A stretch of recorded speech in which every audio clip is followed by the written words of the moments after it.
Oh my god, this shit is bitter as fuck. It tastes Really? like coffee though. It tastes literally like coffee. So not a bad bitter. Not a bad bitter. It's just like it Okay. tastes like a fucking cold brew. Okay. You can grab one. Like, I will after. yeah. But okay. I'm just afraid to because caffeine fucking goes right through me. Oh, does it? So yeah. Damn, that sucks, dude.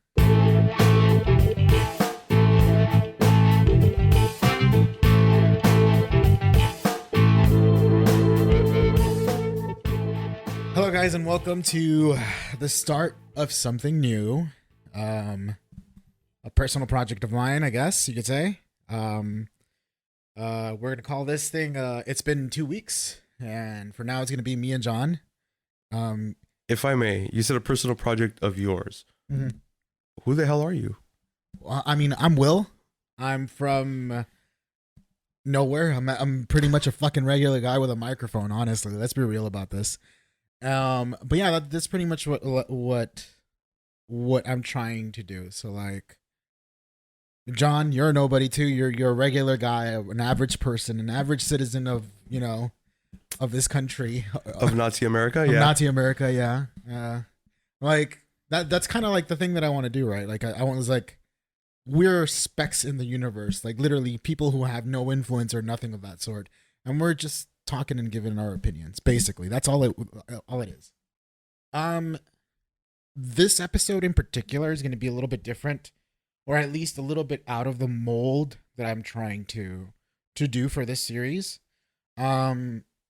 Typically the idea is that me and John would basically come in, and it's been 2 weeks. We talk to each other, catch up, we have a segment where we talk about something that's been annoying us, or we've been something we're not okay with for the past 2 weeks, and then the final segment of it would be something that would be a little bit more uplifting or more sort of like learning, or something to kind of like bring up the mood from the sourness.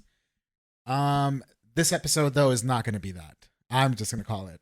It's all downer. It's all downer. It's all downer. I'm sorry. We're starting the year strong with the negative emotions. I was talking to John about this, or I mentioned it to him, and I asked him if it was okay with him to do an episode where we just basically talk about all the bad stuff that's been going on, because it's been a fucking very shitty 45 days. It's been a very interesting time for this country, and we're shit, man. We started off the new year very with a bang, I guess, if I want to have a bad pun, with a really bad, literally, unfortunate that's what pun. happened. So like, I mean, dude, the fucked up part about it though is that 2025's launch wasn't this bad. No. Like this is like fucking I honestly thought the ice raids were kind of as bad as it was going to get. yeah. I was wrong. Yeah. I was very wrong. I will never underestimate the people we have in charge anymore, because You thought the bar was low and they were like, hold my beer. yeah, I don't think there is a bar anymore. I don't think there is one either. I don't think goddamn, dude. Goddamn. Dude, I think about that one time where it was in the Pigs podcast where he was like, this isn't funny anymore. It's not. And I was like, okay, like maybe for right now it's not funny, For right now. Maybe it's gonna go back to like the trolly, or at least like the not so serious, the very stupid Trump, kind of thing that we had. And then it's not. It's progressively like getting worse. And I think for me, what irritates me the most is that he's being let to do this. Like, there is no opposition. He has no opposition effectively in like Congress and stuff like that, and even in the media too as well, because like the media is fucking coddling up to him, or at least in my opinion. I mean, I'll just No, it seems like they 100% are. yeah. And so then And so, like, Okay, I'll say news outlets. yes, yes, I yes, won't yes, like yes. media's. Media. Yeah. Oh, yeah. So, like, a lot, Because you got people like Kimmel and shit, yeah, which they're yeah, still. So yeah, I'll yeah. say news like, outlets. yeah, like the major The news people we're supposed to trust yes, to not Yeah. fucking side one way or the other. the mainstream press is what is the word that I should have used. Because even they themselves are coddling to him, and it's bad. It's sad. Goddamn World Cup gave him a Peace Prize, bro. I know, dude. That's oh my god. Yeah, they're still coming this year. I know, They're still coming. but that's the thing, though. Like, and this is just a jab on Trump, but how much of a fucking little baby are you that you like?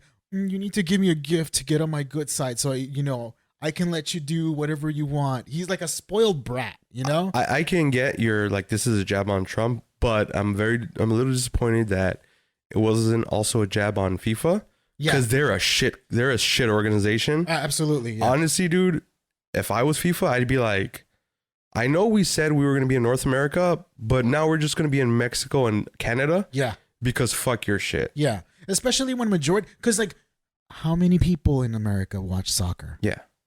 If it's not Latino people living in America, you get me? Well, no, Or the even, like, Europeans. The Europeans as well. Yeah, no, yeah, the Europeans as well. Absolutely. But the thing with World Cup, no one gives really a fuck about the home crowd. yeah, It's all the people you have traveling from across the world. absolutely. And I would hope that they would be like, we kind of don't want to go to the US right now. We're it's getting to a point where they're like, if I was European, I'd be like, I'd rather take my chances fucking around with the cartel down in Mexico. At least I can get some fucking drugs and alcohol. Where in the US, it's like, there's nothing up there for me anymore. For real, dude. That's yeah, and you know what? You bring that point is very interesting to me. Real quick. And then not very long after that, we have the Olympics. I know. And he's still in charge through all that. Yes, that's the thing. And the Olympics are going to be here in LA, no? Or at least the What's summer? it's again, I think it's continental North America. Uh-huh. I think maybe in Mexico. I don't remember. I just know some events here in the US, but there are other ones throughout the country. Like some of the canoeing shit is I think back east or Midwest. Imagine, Yeah. I would imagine something like that would end up happening. Another thing that could probably help you with the microphone is if you hold it like this, where the thing is up, but you're like under your chin. Okay. So that it's like you don't have to, hold it awkwardly.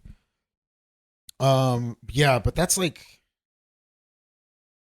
how like brands, when they give sponsorships to like specific people, you have to kind of be a little bit like aware. Play by the rules. Oh yeah, play by the rules, and you know how like right now that's not really happening with us, but then they're like, yeah, fuck it, let's still go over there.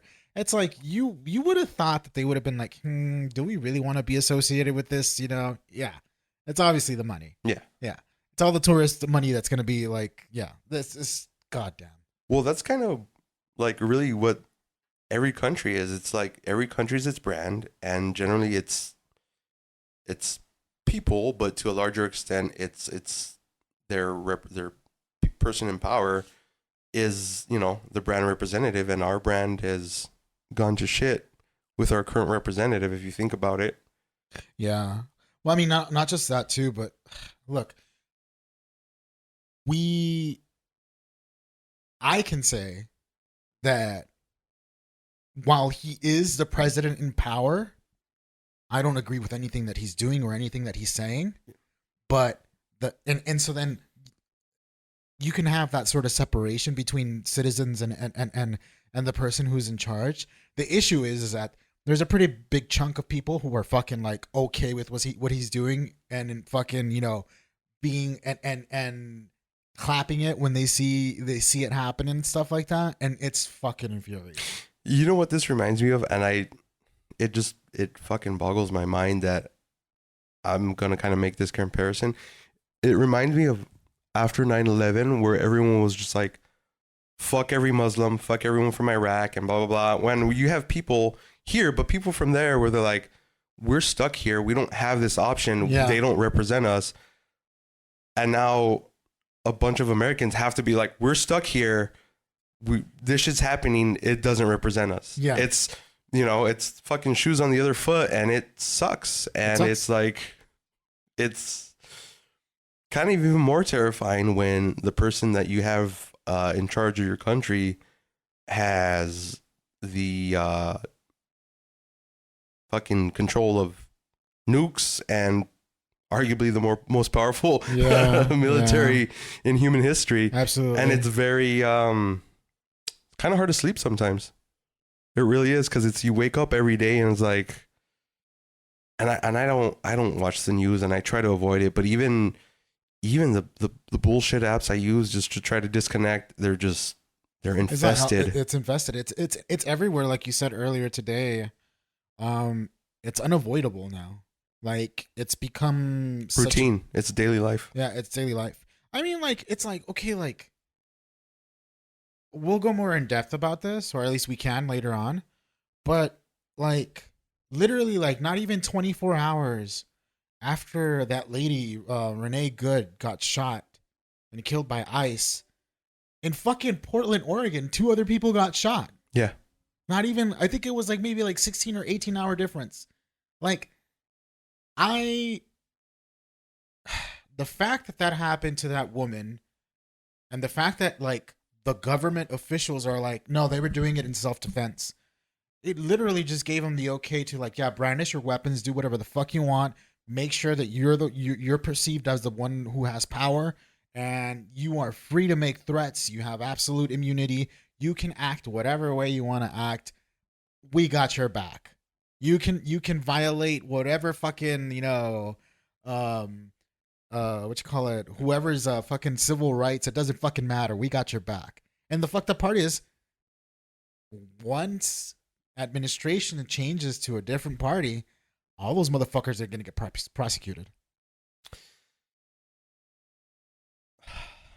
I would hope that would be the case, but I really don't think so. I think so. The moment that, like, because there's gonna be an uproar about it.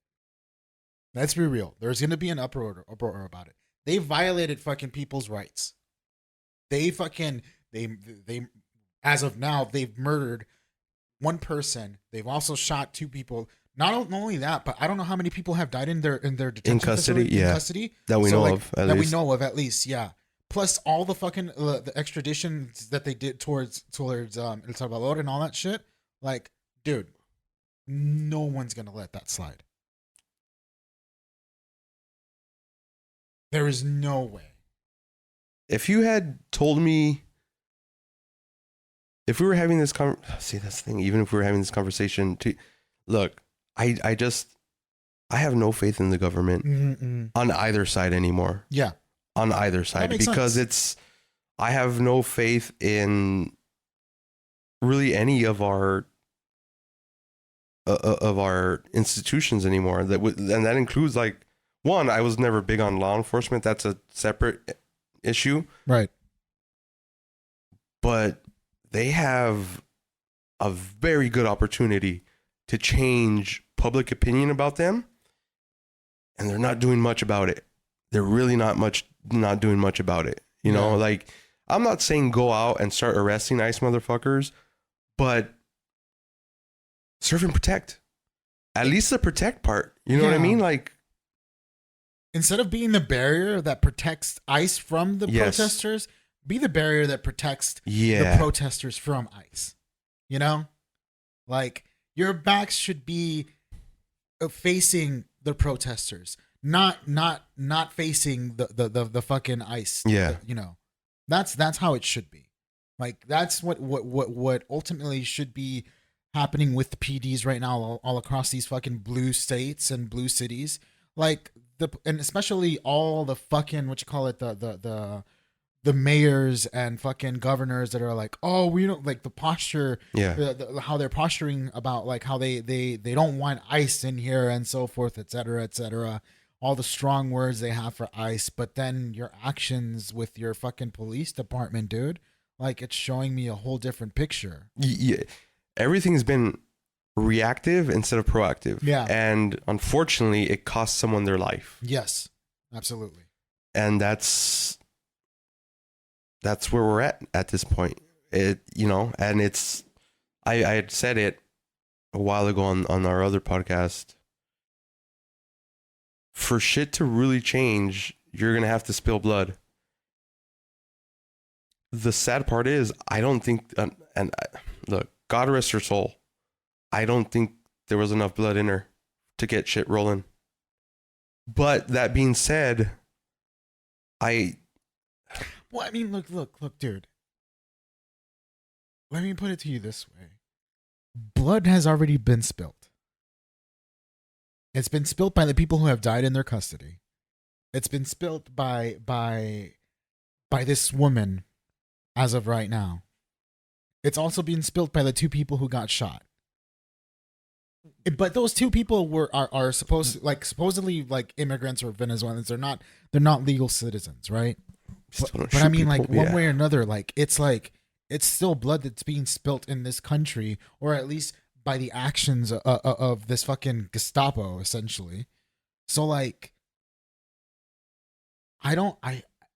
he would have to, like, really, really start trying to take over, like, I mean a full fucking takeover of, like, cities in order for, like, for every fucking, like, state and city to be like, you know what, National Guard, you're ours now. Fuck that shit. You are protecting, I feel like California was that trial run for a little bit, and it didn't quite work out for him. Yeah.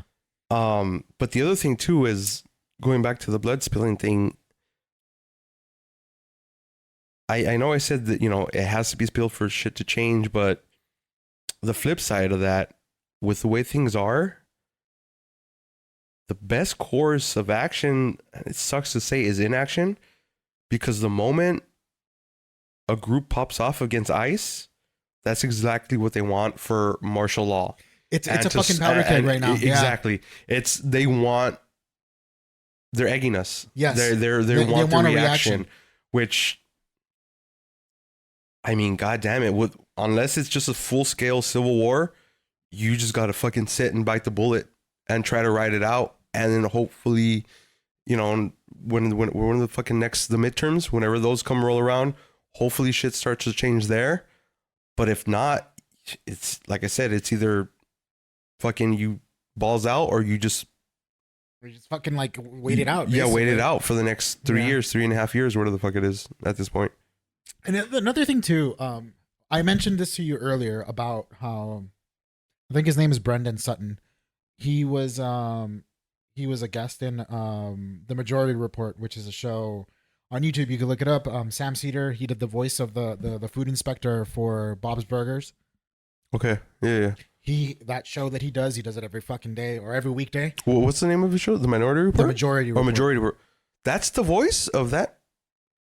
Okay, I never really watched it, but sometimes I hear clips and I was like, this dude sounds, I'm sorry, I don't mean to, but I'm like, I thought he was doing an impression of someone. Now that makes sense. No, he's like, because he's also, I'm assuming he's friends with the guy who did the voice of Bob. Yeah. Because, like, the intro to his show, it's him saying the Majority Report. And then he's like, and then they go into this whole fucking, like, where every day is casual day, casual Monday, casual Tuesday. And then I think, what was it? Thursdays, we just call it casual Thurs. Like, no, it's like, if you are looking to listen to commentary on what's going on as far as politics, not so much the world stuff, but more so like the local stuff, like, or here in the US, and you want a more so leftist perspective from it, Majority Report has the commentary that you want to hear. And I'm not trying to glaze them too much, but I recommend them, like, wholeheartedly. But anywho, Brandon Sutton, he mentions about how, well, for us on the subject of like hoping that maybe in the 2028 midterms, things change. He was talking about how in his whole lived life experience, the Democrats' only messaging for the most part has been about the legitimacy of the system and how the system always works, how it's supposed to be like incorruptible and it's supposed to be like absolute right and all this shit.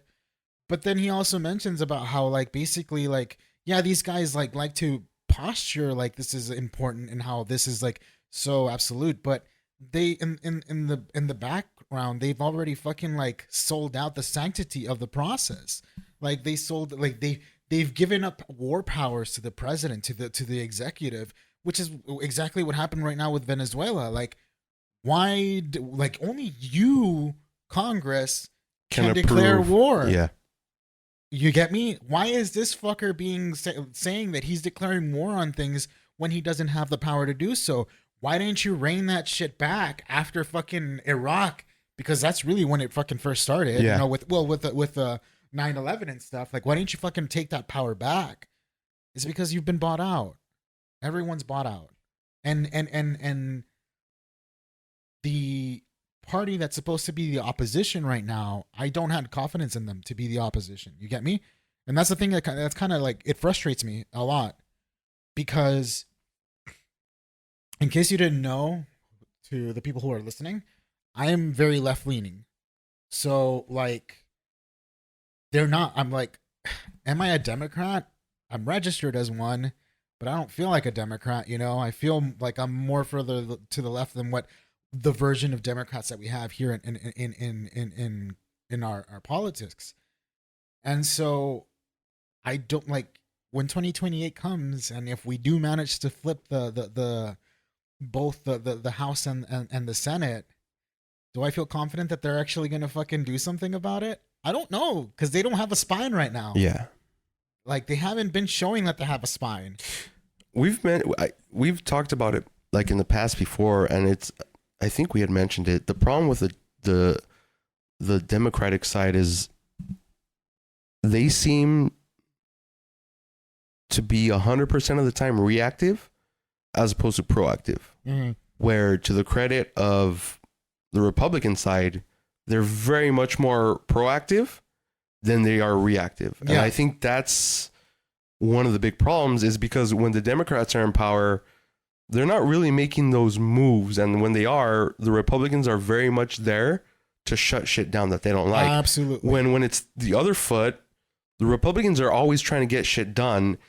And yeah, sometimes the Democrats shut it down, but they don't always go full force the way the Republicans do. And that's one of the issues. Yeah. And it's I don't know, dude, both parties turned into like something horrific. Like,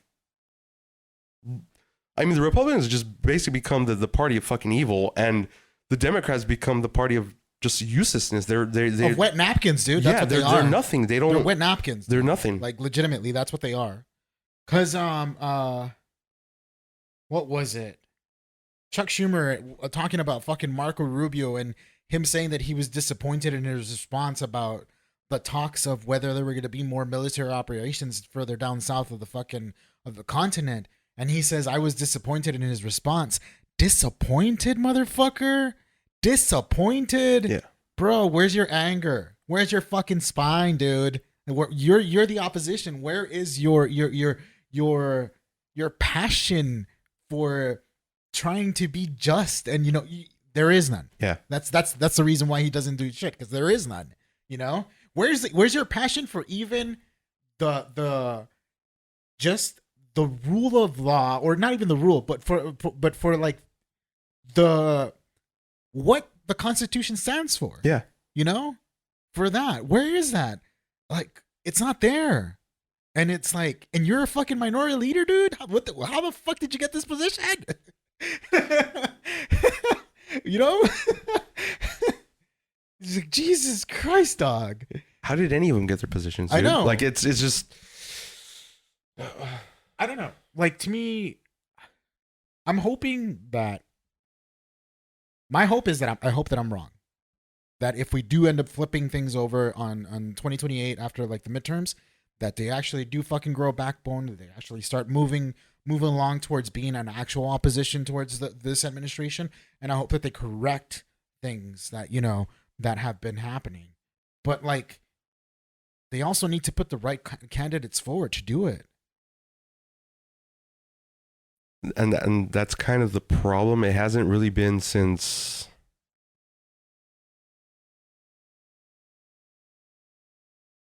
maybe Obama was the after Clinton, they didn't have any good candidates. There was none. There was none. And I'm not saying Obama wasn't a good candidate because he was probably the best one to come out up until that point.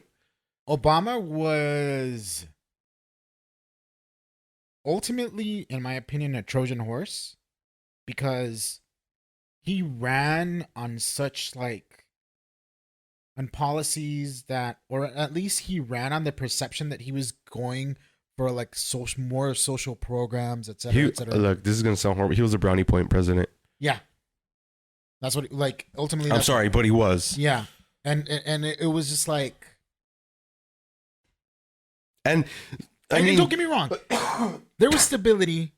There was maybe some things that were like that were good. I was about to say, to the credit, those 8 years, they weren't perfect, but they weren't bad. Yeah. You know definitely. what I mean? They were coming from fucking from Bush, which again weren't perfect. It could have been better, but there was stability. There was still relative stability. Listen, he gave us a banger called "Watch This Drive." Yeah, dude.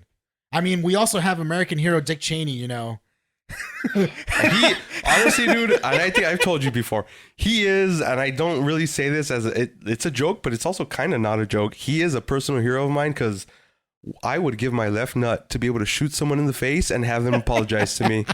That is a life goal of mine. Can you imagine that presence of being that able is to... the most gangster white person to ever exist. Absolutely. Like for him to be able to do that and then receive an apology. The only thing that would have made that situation better if there's a clip of him being like, "Watch this shot." He just fucking point blank some motherfucker. Dude, but I mean, like, okay, like fucking Bush's presidency for the most part, like it's memes. You get me? Honestly, with the exception of like, you know, the Iraq War. But if Katrina and 9/11 hadn't happened, no one would have complained about him. Honestly, yeah, he would have been the perfect president. Yeah, he would have. Well, not the perfect, but I mean, because there was nothing like he was not controversial. Yeah. He was just kind of. Yeah, you're right. You're right. He was kind of whatever your political. He just seems like a dude that he didn't seem like he wanted to be president. Oh, absolutely. And so that's what I'm saying. He seemed like he was almost like a victim of circumstance. Yeah. You know what I mean? So, fuck. But yeah. Exactly. If Katrina and 9/11 hadn't happened, he would have been just like, meh, whatever, dude. Like he just. Like, it would have been we still probably would have been talking about Monica Lewinsky. I mean, honestly. Truth be told, yeah. Probably. I'm not going to lie. Yeah. Probably would. Also, she got fucked over hard, though. Damn. I think about that. Like. Not as hard as those kids. Fuck. Those files, dude. Look. I mean. All right. Here, hold on. We're going to go into it right now. We're going to talk about the Epstein files, basically. I'm just saying Bubba should have stuck to interns. Not Bubba.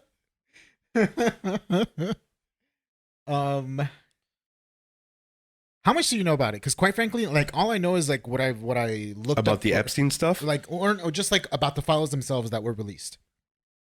Just like the stuff I'd seen from either getting from Reddit, but like mainly stuff like DeFranco and that Oompaville dude, just kind of the rundowns on that. Of those, yeah. And it's generally the same thing over and over. Like, and they they start basically from the same spot where Epstein was busted in Florida. He got the 18 months, only served the 12 or 13, that kind of bullshit. Yeah. The sweetheart deal. And it's just, it's hard to know anything because there's not really much information they're giving us to know about. You know what I mean? Like there's just whatever's out there about Epstein has been out there for a minute. And I like, what was it? The Oompaville dude was saying 1,200 victims. They blacked out all the the public officials, but they left all the victims. All the victims out. Yeah. Yeah, I'm like, so it's just it's a fucking shit show. There's I don't think they unredact, or they not that they I don't think that they didn't black out the names of all 1,200. Oh, there was some. It's just that some of those were or I think there was a Jane Doe or something like that. But the fact that there's 1,200 victims that we know about. Yeah. Or not that we, but that are known mentioned or mentioned to be victims of this fucking shit that Epstein did is fucking wild. And you hear people talking about fucking like Pizzagate and bullshit like that. This guy was doing that. Like, this guy was definitely in it. And it's funny because we were watching that video, right? The next video that came up afterwards was the one about the Abercrombie and Finch guy, who was essentially friends with. Oh, yeah. He wasn't friends with, I think, but whole point is because Lex something, I forget his name. Friedman? No, that's the podcast dude. I forget, but he's he Victoria's Secret. He owns a Victoria's Yeah, I know Secret. who you're talking about. He ended up buying Abercrombie and Fitch, and so then he's friends with fucking Epstein. And so then the CEO of fucking Abercrombie and Fitch, who's another guy, the video started off about the story of this one model who basically went to this guy's house, and then he was held there against his will, basically to be this dude's sex slave, drugged, his fucking possessions taken away, like his phone, his wallet, anything that was an identifier of him, and he had a fucking chaperone that was watching his every move. Like, dude, this is the rich are the ones who are doing this. The cabal of the rich are the ones who are fucking once you have power and you can get anything that you want, I wouldn't be surprised if there's more. Oh, 100%. And look, this is going to sound horrific to say, but I feel like with the level of not just wealth, but power that is generated through that wealth or through your political standing, or even someone like Prince Andrew, who it's not even so much about their political standing, it's about their familial standing. Yeah, absolutely. Once you get to those levels, I always feel like stuff like that, once you start getting your power and your money, the normal thing is not enough. You know what I mean? Yeah, so that's what I was you're if let's say once you've tried everything, what else can you try? Yeah, exactly. So it's like if I was that rich and I had that kind of power, okay, there's this 20-year-old, she's gorgeous, and I can have her. That's great. I've had 10 of them. It's a little stale. So you and it to me it seems almost frighteningly kind of logical, where the next step would be, well, I've slept with this 12-year-old. What else can we do with them? Mm-hmm. And it's like, there has to be kids or victims that are just gone, is what I'm trying to get to. You know what I mean? And it's just, it's I scary, know you're saying the 1,200, that there's that many, but that seems like a little bit. It seems very little for compared how to long these operations have been going on for. Honestly, that seems like a very small number, and that's scary, dude. Damn, that's fucking scary. But as far as the Epstein files go, what a fucking disastrous launch from the Department of Justice. I haven't seen a launch that bad since, what was the last game Bethesda released? Fucking what you call it? Starfield. Starfield. But fucking disgusting, dude. But to be fair, it tracks with the current administration, who can't seem to do anything right.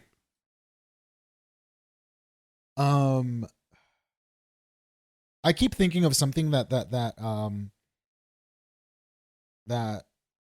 Hassan Piker has said before, is yeah, this administration is going to do some really bad shit, but they're also so fucking damn incompetent that they're going to give themselves up. See, okay, under normal circumstances, when there's a normal functioning government, that would apply. Mm-hmm. But there isn't. Yeah. So even if they're fucking things up royally and giving themselves up, nothing's coming of it. yeah, that's the You know what I thing. mean? So yeah. what's the point? Yeah. Like they can afford to be incompetent. Yeah. They're being allowed to do it. Yeah. Like that's the like, and again, it goes back to like to what I was talking about, how the Democrats, how like you guys like to fucking like posture like you care so much about this the fucking the process. The process is getting fucked over right now, dude. Yeah. And you're not doing anything to police it, to fix it, or even like uphold it. You know? So yeah, I can see where you're coming from with that.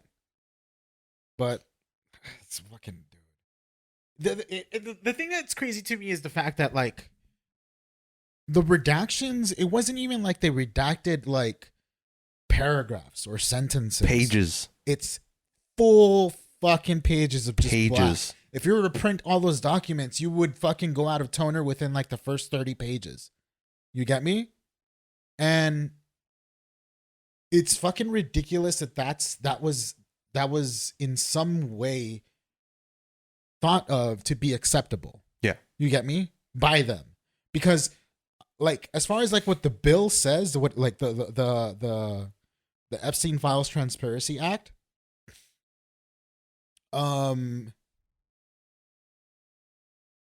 it was, so it says this the bill requires the Department of Justice, DOJ, to publish in a searchable and downloadable format all unclassified records, documents, communications, and investigations in DOJ's possession that relate to the investigation and prosecution of Jeffrey Epstein.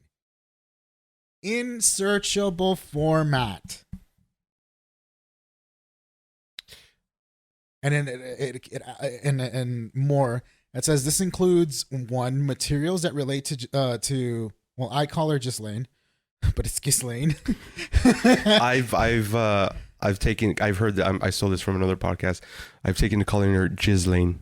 Ghislaine. Okay. Flight logs and travel records and individuals named or referenced, including government officials in connection with the investigation and prosecutions of Jeffrey Epstein. DOJ is permitted to withhold certain information such as the personal information of victims and materials that would jeopardize an active federal investigation. Additionally, no later than 15 days after the required publication, DOJ must report to Congress all categories of information released and withheld, a summary and any redactions made, and a list of all government officials and politically exposed individuals named or referenced in the published materials. What do we get? Black. Fucking 500 pages of black. We got a bunch of victim names. Oh, I mean, yeah. The ones that were supposed to be protected are the ones that are basically exposed. Holy shit! I didn't know that this was that the victims were the perpetrators of the Epstein shit, dude. Nah, dude, they just wanted to fuck him twice. So bad. That's fucked up. But good God, dude. Okay, here's my thing, because and I mentioned it earlier when we were reading and stuff. How they someone was complaining. They're like, one of the reasons for all this redacting was national security, and someone pointed out like, you blacked out a topless picture of Maxwell. Like, what does that have to do with national security? Yeah. But I don't understand how any of this can really pose a national security threat. Like, if a president, former, current, or even a potential like candidate in the future, if they're on it, shouldn't we know about that? Exactly. Isn't it more of a national security issue to, I don't know, maybe put people like that or keep people like that or hide or harbor people like that? People like that, yeah. Like, I don't understand the national like, I don't understand how finding out who these people are going to help our enemies. Yeah. You know what I mean? Okay, great. So they can like try to bribe them. But now that we know who they are, we we don't fuck with them. We don't fuck You're with them. gone. Be gone. Yeah, be gone. We're not going to put you in a position of power. You're that's how you're not going to be a threat to us. Yeah. We're not going to give you power at all. I mean, we do it. If I fucking pee in a park, like in the middle of the baseball field, I'm gonna go on a list for a sex offender. You know what I mean? Like these people are like perpetrators. Yes, of and this they're being protected. crime, and they're being protected. Yeah, it's so absurd and unbelievable that this is happening. Or at least to me, I don't know. It's I would have met to the fucking world, dude. No, I mean, because there's still some people who are protecting them. So, to the world in general. Well, no, I know. I'm just like just making that point. And I mean, look, if something does happen, they're probably gonna get that sweet ass Prince Andrew deal. Like he's not a prince anymore, but he's still wandering around free. That motherfucker should be dead. Honestly, look, there's a lot of people that should be a lot of things right now. You're not wrong. We should be talking about stupid shit, but we can't. Well, we can't. We can't. Like, so we're not having a positive segment because of this fucking bullshit, honestly. And look, if you guys, so blame it on them. Take it out on them. I do not like politics. I cannot stand politics, and here I am because I cannot escape it, and it is affecting everyone and everything, and it's miserable. It is. It's very miserable. Because, like, I mean, look, I take a lot of politics information. I take it in on the daily basis, simply because it's there for me. I want to make sure that I'm informed of anything that's happening. I like the fact that there was shit that I didn't know about was happening today, because like if it wasn't like, you know, because it was like so fucking like so much has been happening that it's been a shock. Like it's like when someone fucking like literally just like throws at you a whole fucking basket full of fucking loose socks and you're like, sort through these out now. Yeah. You know? It literally feels like that almost every day. And it's fucking crazy because like it's just like, and I mean, I can see that being a viable strategy to fucking just confuse people, you know? And this is just fucking, you know, like conspiracy theory bullshit, you know? But like it's getting to that point where it's just like you can't help but want to just like fucking just like shut it off and just be like, I don't want to, you know, I don't want to deal with this. Yeah. And I can understand people who don't want to fucking deal with it. And the kind of crazy thing is, like, yes, a lot of it is coming internally from the US, but there's a good portion of it that's coming from other places too. You know, you still got the shit in fucking Gaza. You still got the shit in Ukraine. You got, is it Iran that they're having a revolution? Is going through some fucking shit right now. Fucking, according to that thumbnail, U.S. strikes ISIS in Syria, and that was 5 hours ago. Fuck, you got other shit like that. You got this goes back to us, our beef with Canada kind of simmered down. Our potential beef with Iceland, Greenland, I don't even fucking remember which land it is now. Greenland? Yeah, where we're trying to fucking take over buy it them out and shit like that. Stupid bullshit. But it's like there's no breathing room anymore. There's just no time to like focus on what. There's too many. It's too many cooks in the kitchen. It's that meme of the millennials being like, we're tired of living through historical moments. Yeah. Like, fucking this year's history book is invalid now. It hasn't even been out for like fucking 3-4 years. You know what I mean? Like just there's just too much happening too quick. It's crazy because I was talking to a friend about that. It's like, yeah, our generation for the most part has not been able to breathe. It's been epic event again towards epic event towards something like so catastrophic, you know, and we haven't been given a chance to breathe. And I'm not trying to be like, oh, us millennials, poor us, but yeah, like, woe is me to be a millennial or anything of that sort. But it's true though. Like, and the thing is that the same trauma is happening to the generations after us. I will say, and this isn't to be a woe is me as a millennial. What sucked for us is, so, you know, we grew up in the 90s, early 2000s, when things were still pretty fucking great. Even with the exception of 9/11, you still had the early 2000s up to the 2010s. Things were okay. Yeah. They weren't perfect anymore, but they were still great. We were at the tail end of that grace period. And we were sold on go to school, do your thing, get a house, start a family. By the time we're all able to do that, that was no longer an That option. was no longer an option. It's like, So at least our kids, what is it, Z now, or no, Gen. I don't even know. What I don't the know most how it recent goes. one- I don't know. But either. whoever the fuck Gen Z is what comes after us. Yeah, so basically. Gen Z and then whoever the fuck is after them now. At least they have at least they're getting the courtesy of knowing that when they're adults they're going to be fucked. They're gonna be fucked up. Where we were told you'll be fine. We were sold a lie. Yeah, and we're not fine. Yeah, we're not. We fine. are not fine. Yeah, like imagine like you go through fucking college and you get your degree and shit like that, and then the world's like, hey, were you born from like rich family? Do you have like a trust fund or something like that? And you're like, no. Well, fuck you then. Yeah. You know, that's pretty much what happened. And Remember all that money you spent at that college you worked so hard to get into, and that's not enough anymore.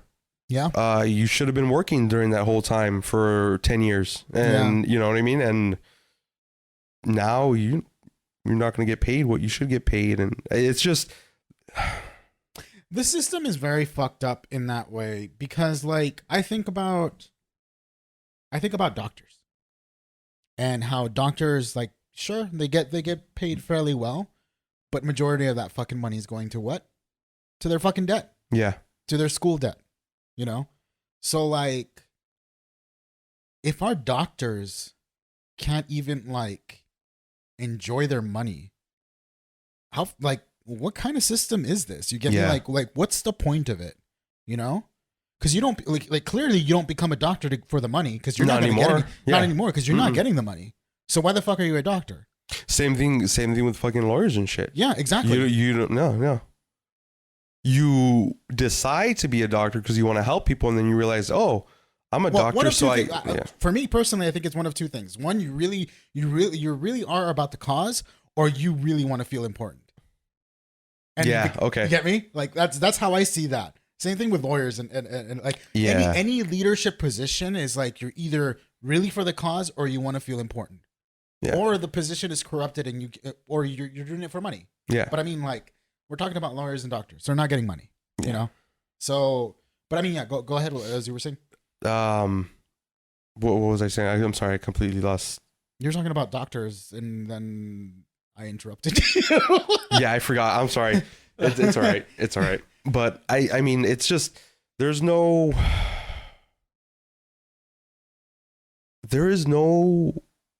real career anymore that's gonna be enough. Honestly, it doesn't There feel isn't. like there is. Like even me, like, okay, being in a trade, and it was like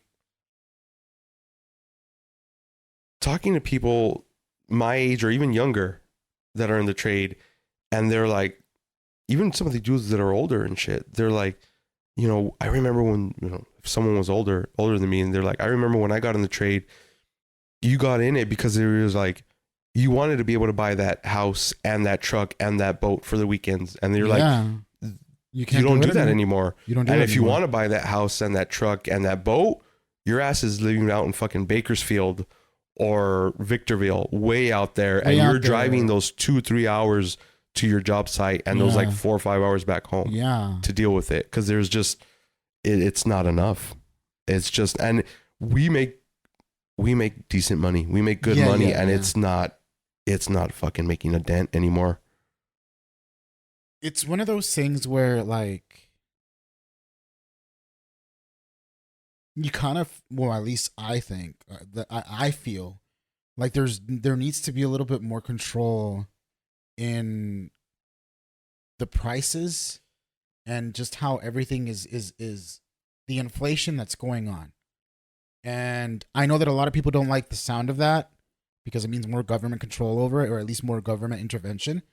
But when you start seeing things like big companies taking advantage of like pandemics, or even just like situations that would normally, like there was the egg fucking thing that happened Yeah. that raised the prices of eggs, and then it turns out that, hey, it wasn't really that bad. They were just fucking like, Gouging. they were gouging the fucking the prices, and then they were actually like, even once things I think ended up regulating himself, or they were like in a safe they had enough quantity, they were forcefully fucking like withholding from Yeah. delivering that many eggs. Like when you end up having shit like this, like you need more of a government intervention to kind of regulate that bullshit, because it's like I told you earlier about like minimum wages, and we were talking about, well,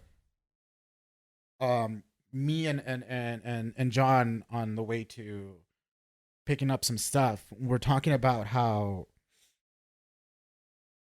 the anger towards basically the immigrants is not justified simply because they are not the perpetrators of, you know, the lower wages that are happening, or the fact that they're the ones who are being fucking hired to do these jobs. It's the fact that these big companies are just like the employers are the ones abusing the system that they created. Yeah. They're the ones who perpetrated the system, and then our government is allowing them to do it. So it's literally that sort of situation. And I literally forgot where I was going with this. It's like my mind went into that, and I was like, hey, we're bringing it back over here, and I'm like, what were we talking about? But yeah, like I feel like there needs to be some sort of control. There needs to be more government intervention when it comes to these things, because otherwise we're at the tail end of that right now, where we're seeing big companies taking everything from you. It's like that saying goes, you will rent everything and own nothing, and you will like it. It's Trump's 50-year mortgage. Yeah. 50-year-old mortgage. Like, you no longer can buy physical media. You know, I remember when Adobe Photoshop, you used to buy a fucking license, or not even a license, you would buy a fucking CD-ROM that would install the package for you. Now it's Adobe Creative Suite, and it's like 25 or what is it, $60 a month. You know, it's becoming that, and it's like it can't be that anymore. It's not sustainable. It's not sustainable. They want everything. They want all the money in the world, and once they have all the money in the world, what's the next thing that they can do to increase profit? Cut cost. Yeah, and that's already happening now. Like we were talking about the fucking graphics card. Mm-hmm. You know how like everything like now, like graphics cards no longer come with like large amounts of memory. Like it's all 8 gigabytes, and they're all running through like you're expected to use DLSS for NVIDIA cards for every fucking game that's coming out right now, because DLSS is such a fucking crutch, and it's such a what you call it, a cheap solution or a cheap corner to cut, so that you don't have to optimize your games for PC. You know? So now game developers are not optimizing their games. Yeah. They're relying on DLSS to get their games to run smoothly, quote unquote. And it's just like everything has become a product. I mean, everything has always been a product. But it used to be a product that had a passion behind it. You get me? It was a full, complete product. Now you're getting pieces of what should have been a product, and they're telling you it's a full product. And you're paying the same amount that you would. You know, so this needs to change. Like or at least I feel like it needs to change. It needs to be like, we need more intervention from the government to fix this. I don't think the government will fix it, no matter who's in power, because it all revolves around money. Yeah, and both sides like money, because both sides involve people, and that's the biggest problem is people. Like the sides aren't in it for the people; they're in it for themselves. Yeah, that's all it is. Yeah, no matter what aisle you land on, it's just they're gonna try to land their pockets for the future, because that's all anyone cares about, which rightfully so is their own future. But what people seem to fail to realize is your future is very much intertwined with everyone else's future, especially the country's future. So it's like you have a company like BlackRock buying all these houses. And this wasn't just happening during Trump. This was happening way before Trump. Way before, yeah. And, you know, everyone's crying about a housing crisis and all this shit. BlackRock was identified as one of the biggest reasons for this. Nothing ever happened. Nothing ever happened. You know what I mean? Yeah. And it's like, you know, you got oh, you got, the Democrats, the saviors. They aren't doing shit. They haven't done shit. They haven't doing it because they don't care. Because they got what they need, and they still benefit from all this bullshit. Yeah. So there is no saving us at this point. Well, Like, we have to save ourselves. Yeah. It's a tear down situation and start over. It kind of is. Yeah. Unless you can get someone in there like Mamdani? Zora Mandani. Unless you get someone as seemingly altruistic as him, Yeah. there's no hope. And the closest we ever got twice was Bernie Sanders, and both times they're like, nah, we'll go with Hillary. And look, no offense, look, this has nothing to do with her being a woman, but it also does, because if you're gonna throw someone against Trump, the last person should have been a fucking woman, especially Hillary. Especially Hillary. And then again, the last person should not have been a fucking woman, especially Kamala. Two people who were already divisive, and you're throwing them up against someone who was basically almost winning in a landslide. Yeah. You know what I mean? Like, it's like they weren't even trying, dude. Because the best option, I'm not saying Sanders would have been a slam dunk in either situation. No, absolutely not. But I could guarantee you, at least like by 10 points. Trump would have been fucking sweating. Yeah. Like, oh, that's another thing too. I don't think I voiced this opinion out loud to the circle of friends that I have, but I don't blame the independents who voted for Trump. I don't either. His messaging was, I'm going to make things better for you. What was Kamala's messaging? I'm going to give new time home buyers a 60 fucking thousand credit. Yeah. And then if you have kids or if you're going to plan on having kids, we're going to give you some more fucking credits and stuff like that. You see, here's the thing. And I will say this. It's like, I don't know. Obviously, he's not the genius he touts himself to be, Trump. But he's not. He's no Dick Cheney. No, he's not. I used to think the dude was just a fucking idiot. Yeah. And for the most part, I still do. But part of me thinks that and I've heard this from people where it's like, when it's one-on-one, he's way more aware and like in tune than you would expect. Gives off? Yeah, than you would expect. Because he said, and every once in a while they'll play it back at one of his rallies, is like, I love the uneducated. And that's who he's going after. Like, it's a very specific, the people he's going after, because he has them all. Mm-hmm. And that's kind of the majority in this country, unfortunately. Yeah, unfortunately, and that is true. God bless Kamala for being like, I'm going to give first. But guess what? Those first time, that's still not enough to fucking be able to get them a home.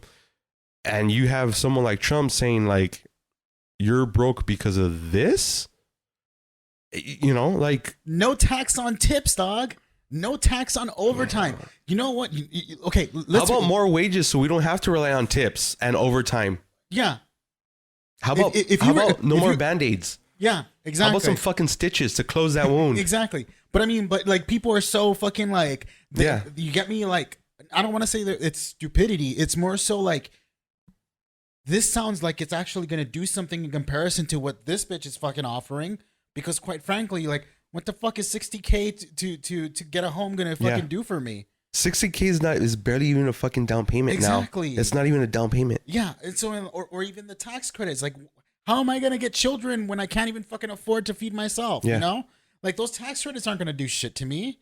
You know, that's like the most milquetoast fucking offer you can get from like a politician.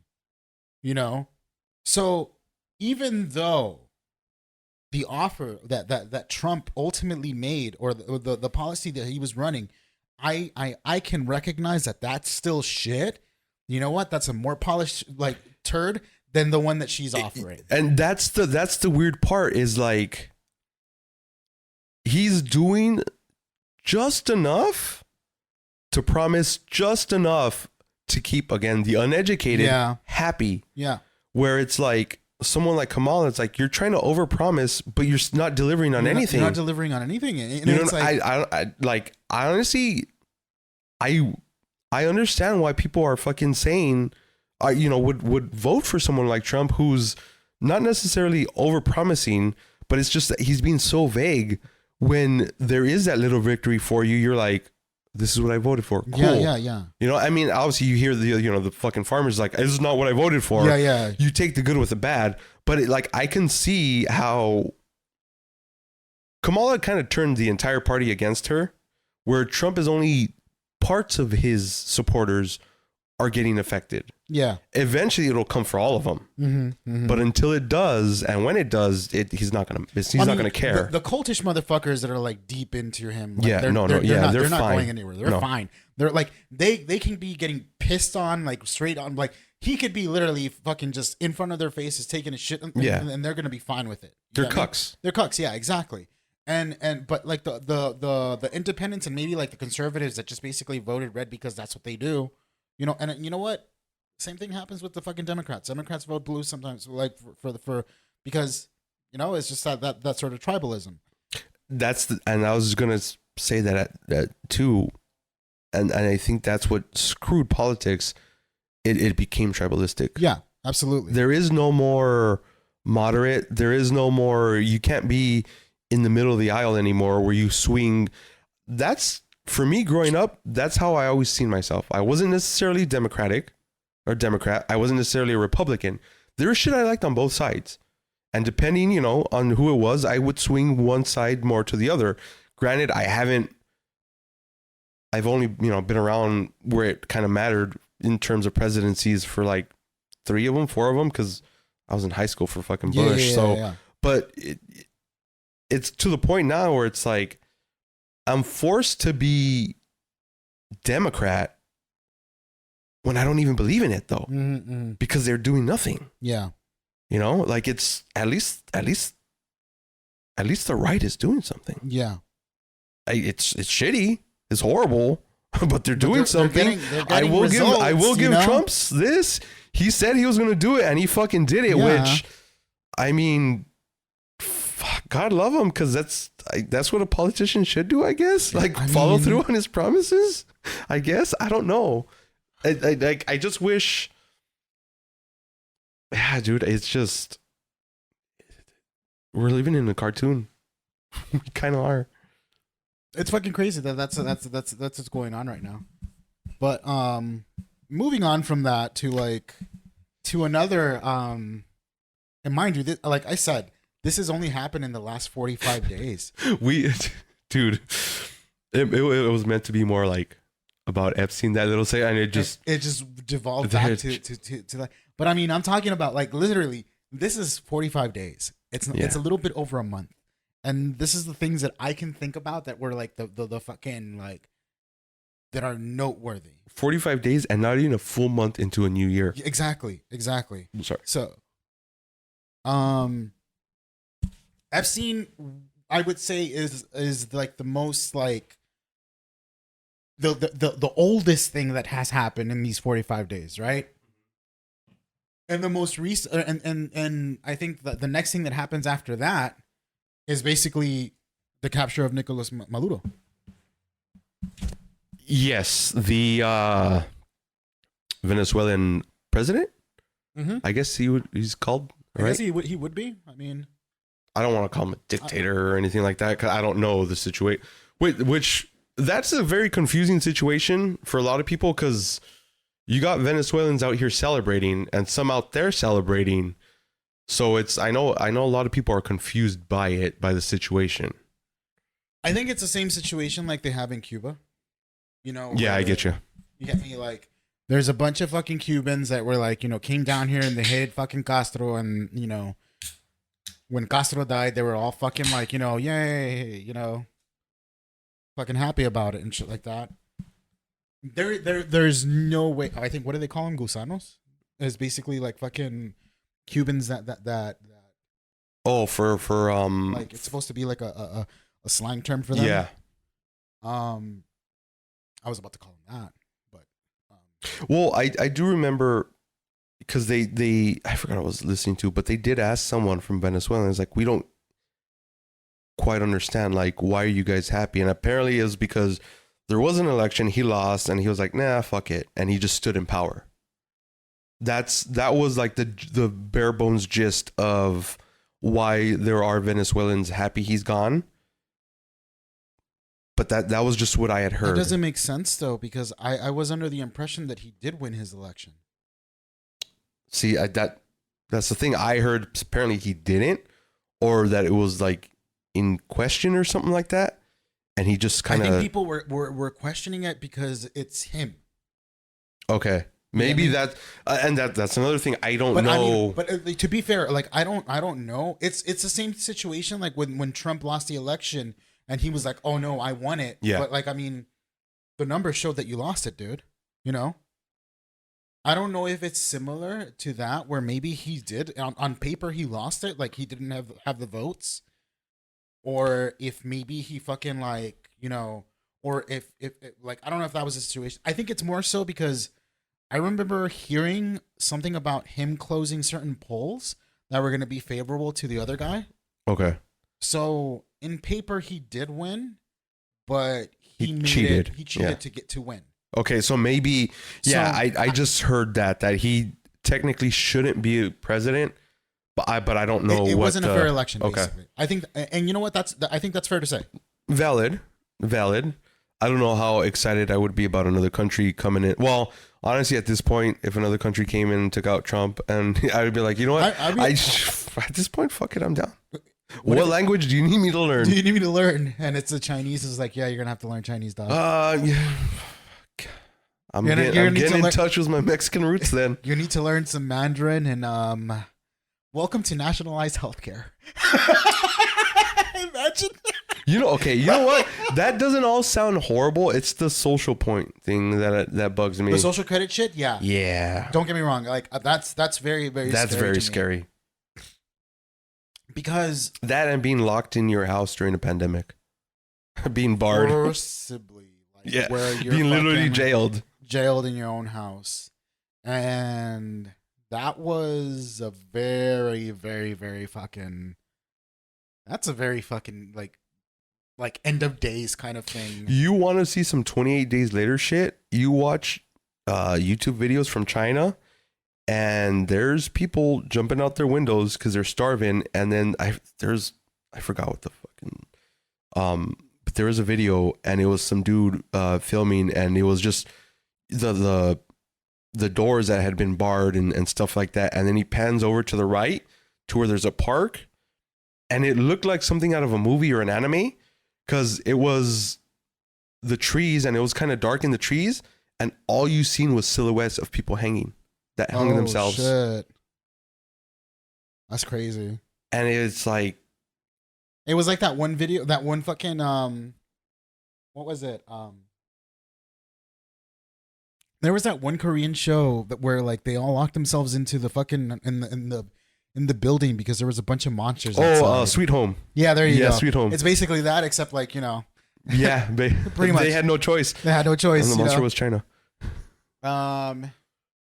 Look, I'm not gonna say that China is 100% like the fucking like the example that we should be following, because I mean there are some things that they clearly have not done that are correct. Yeah. But you can't shit on them for like they give fucking free healthcare. They made sure, like, I think right now, like given the time that was given to them to basically establish themselves for what they are right now, like they fucking they went hard on infrastructure, dude. Yeah. They fucking like they have a cyberpunk city out there, dog. Like buying food and getting it delivered to your house is fucking extremely cheap, like dirt cheap. Food out there is cheap. Nationalized healthcare. I mean, like you like. I don't know if you're guaranteed a home, but housing is so cheap that you would like. Yeah, but on some of it, you are living in almost like a coffin, though. but I mean, like, it's like in comparison to nothing to over here. Yeah, Dude, you know what? You could go to New York and live in a coffin and pay fucking $2,400, dog. Yeah, you got. Yeah. You get me? I was gonna say $2,400 seems cheap. But yeah, all right, you got me there. So like, you know, I like, Give it a couple years, we'll be there. yeah, we'll be there. Living in coffins, I mean. Yeah, absolutely. But I mean, like, okay, like, that's why when people are talking about like the whole social, like the social credit system, you know, like it is scary to me, but I can see why they're okay with it because they're being given everything. I mean, are they okay with it, or Well, is I it mean, just they're that's dealing with it? Yeah. I mean, like they're dealing with it because they're getting fed. You know, it's a prison system. Well, it's not necessarily a prison system. Yeah, I know what you mean. But, yeah. but it's like you're being given your needs are met. So what are you gonna do? That country is like basically 1984. What do you mean? Have you read 1984, the George Orwell, the book? No. It's, you know, that's where Big Brother comes from. The whole notion of Big Brother, the government's always watching you, and Right. and all, that's basically everything's being controlled and monitored by the state and all that stuff like that. That's basically what China is. Yeah. All all your information, all your internet is coming through them. Yeah, they're living in 1984. Yeah. There is no. It's freedom without the freedom, if that makes sense. It's the Matrix, dude. It's the illusion of freedom. Yeah, absolutely. Is what it is. Absolutely. But I mean, like, Granted, yeah, they can still leave the country and stuff, but you know what I mean. It's you're still. But I mean, again, would you rather be free and live in poverty?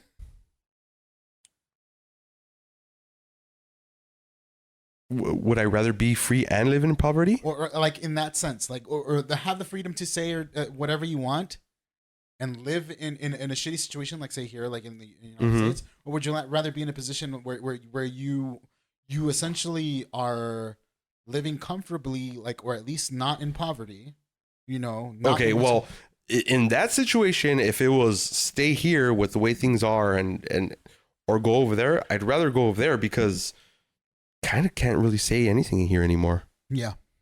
We don't have that freedom of speech. We're getting that to that point, Yeah, but we're not getting the benefits of exactly. Yeah. So if you're gonna fuck me, at least give me something. At least Wine they're and buying dine you. me first. At least they're buying you dinner over there. You know what I mean? It's like that episode of South Park when he fucking tells God, it's what is it? Or he tells man, but he tells his mom, was like, I really thought you would have. He tells his mom, I really thought you would have bought me dinner before you decided to fuck me. Yeah, you know what I mean? It's like here they're just like, no, your meal is this fucking giant cock. Yeah, like no, I 100% would take China. Yeah. At this point, if currently given the choice, yes. Yeah. They may take my organs, but whatever. They're in for a rude awakening. They ain't got nothing of value in there.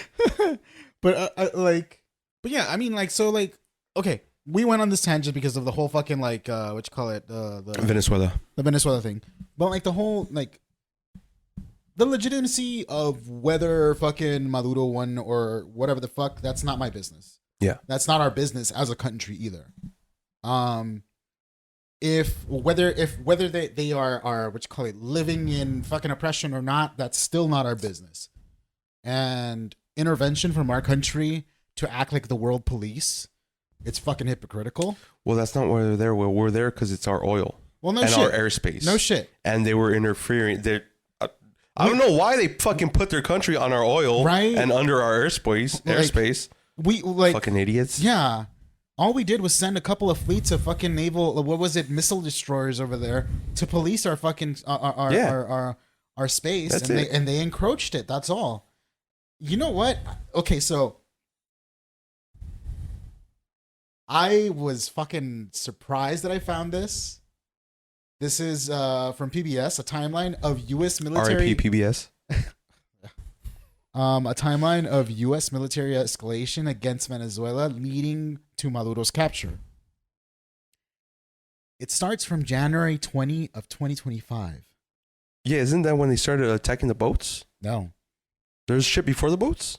There's shit before the boats. Not necessarily like direct. We're talking about how all of this got set Yeah, up the to get escalation to and this stuff. point. So from January 2025 is the first action that PBS recognizes or is saying is basically what led to the point where we're at right now, to January 3rd when they finally of this year When they went after when they him. finally captured him. So what is the first action? Trump signed an executive order that allows the designation for criminal organizations and drug cartels as foreign terrorist organizations. This includes Tren de Aragua, a Venezuelan street gang. February 20 of 2025, Trump admin formally designates 8 Latin American crime organizations as foreign terrorist organizations. This label is usually reserved for groups such as Al-Qaeda or the Islamic State. Groups that use violence for political gain and not profit-focused crime. So why are street gangs part of terror? Why are they being considered in the same? Yeah. You know why?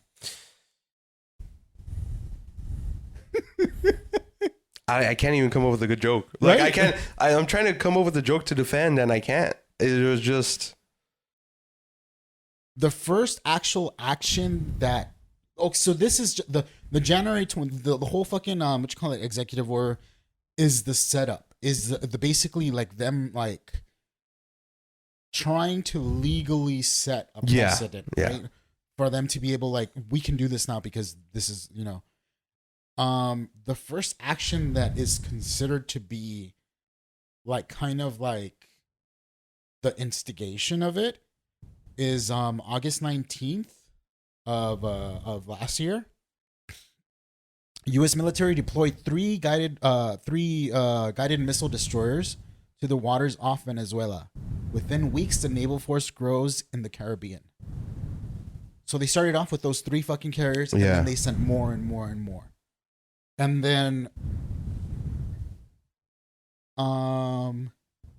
September 2nd is that first boat strike. that got striked. From September 2nd all the way up to December 10th, there were multiple boats that got struck down. I think it was like maybe over 30 or close to 30 boats. And these are just boats Yeah. that are coming from Venezuela or whatever the fuck it is. September 10th, Democrat senators sent a letter to the White House stating the administration had no legitimate legal justification for the strike. October 2nd, Trump declares drug cartels to be unlawful combatants and says that the U.S. was now in an armed conflict with them.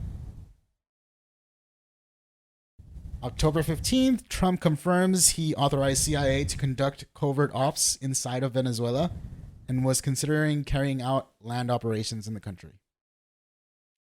December 10th, U.S. seizes an oil tanker. I'm sure you remember that. Yeah, I remember that.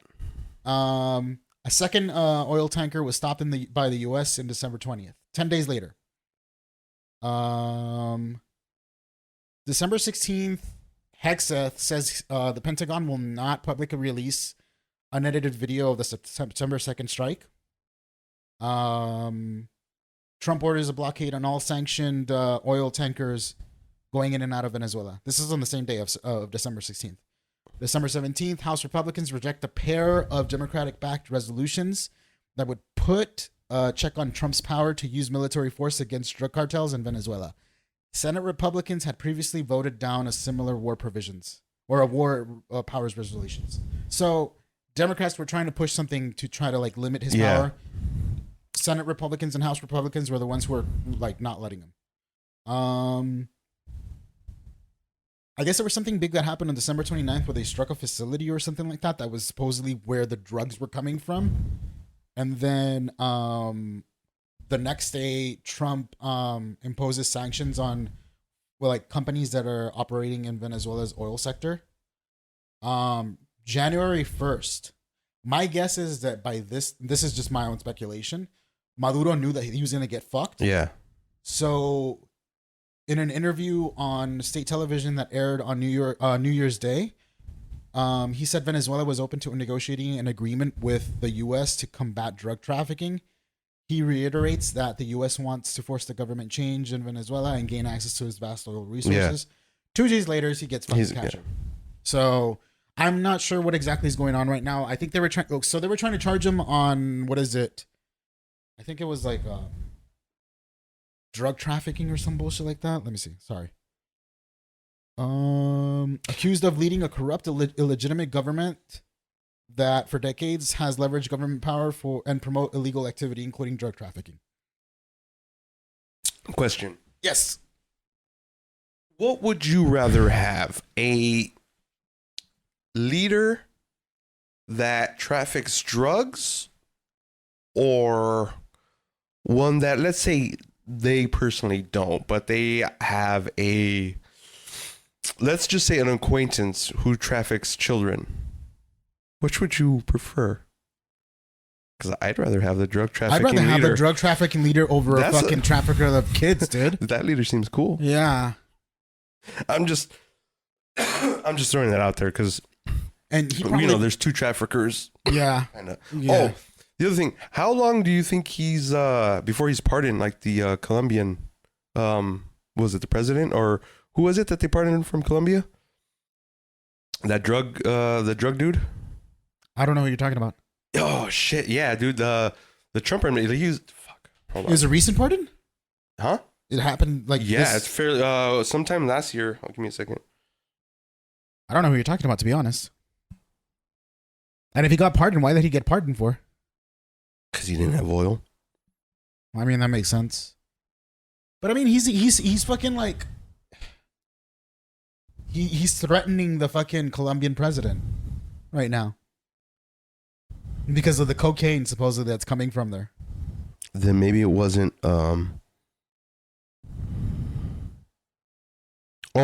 Honduran president. Oh yeah, convicted of trafficking. There we go. I'm sorry. I didn't mean to throw shade at Colombia. It's just, when you're no. Yeah. Obviously, he doesn't care about fucking drugs. That's what I'm saying. So when do you think the Venezuelan president's he's not going to get a pardon, dog. He's not getting a pardon. Did you hear he's partying it up with Luigi? They're in the same prison. No way. They're in the same fucking prison, bro. Oh my god. That is fucking crazy. That's kind of. I mean, I don't care about Nicolas Maduro, but like. I don't either. It's just. But the fact that like Luigi, like. We need more of him. We need more of him. We need people that care and are willing to go the extra mile. I would want that person in my company.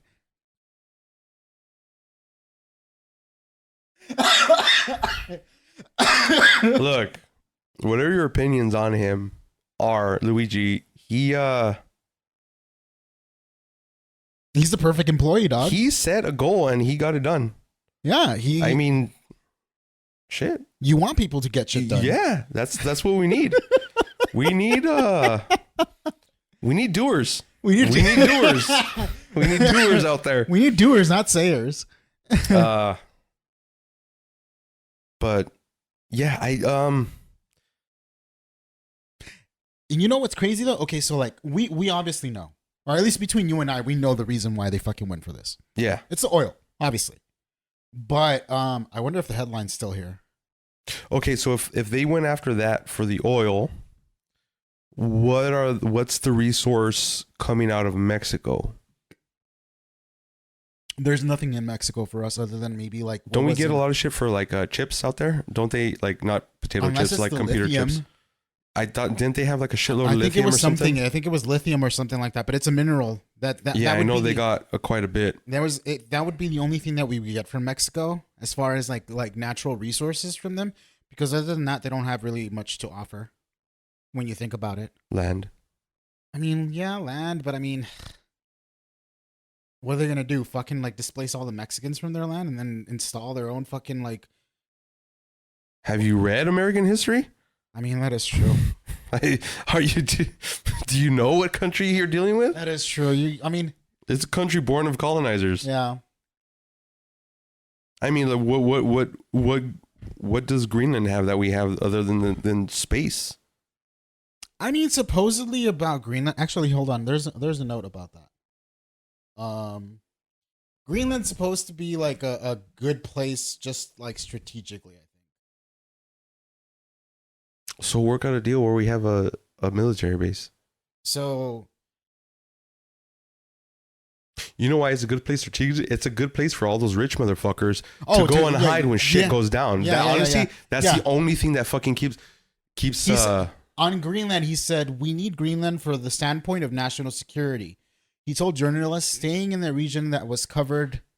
Oh, so, he was saying the region was covered with Russians and Chinese ships all over the place.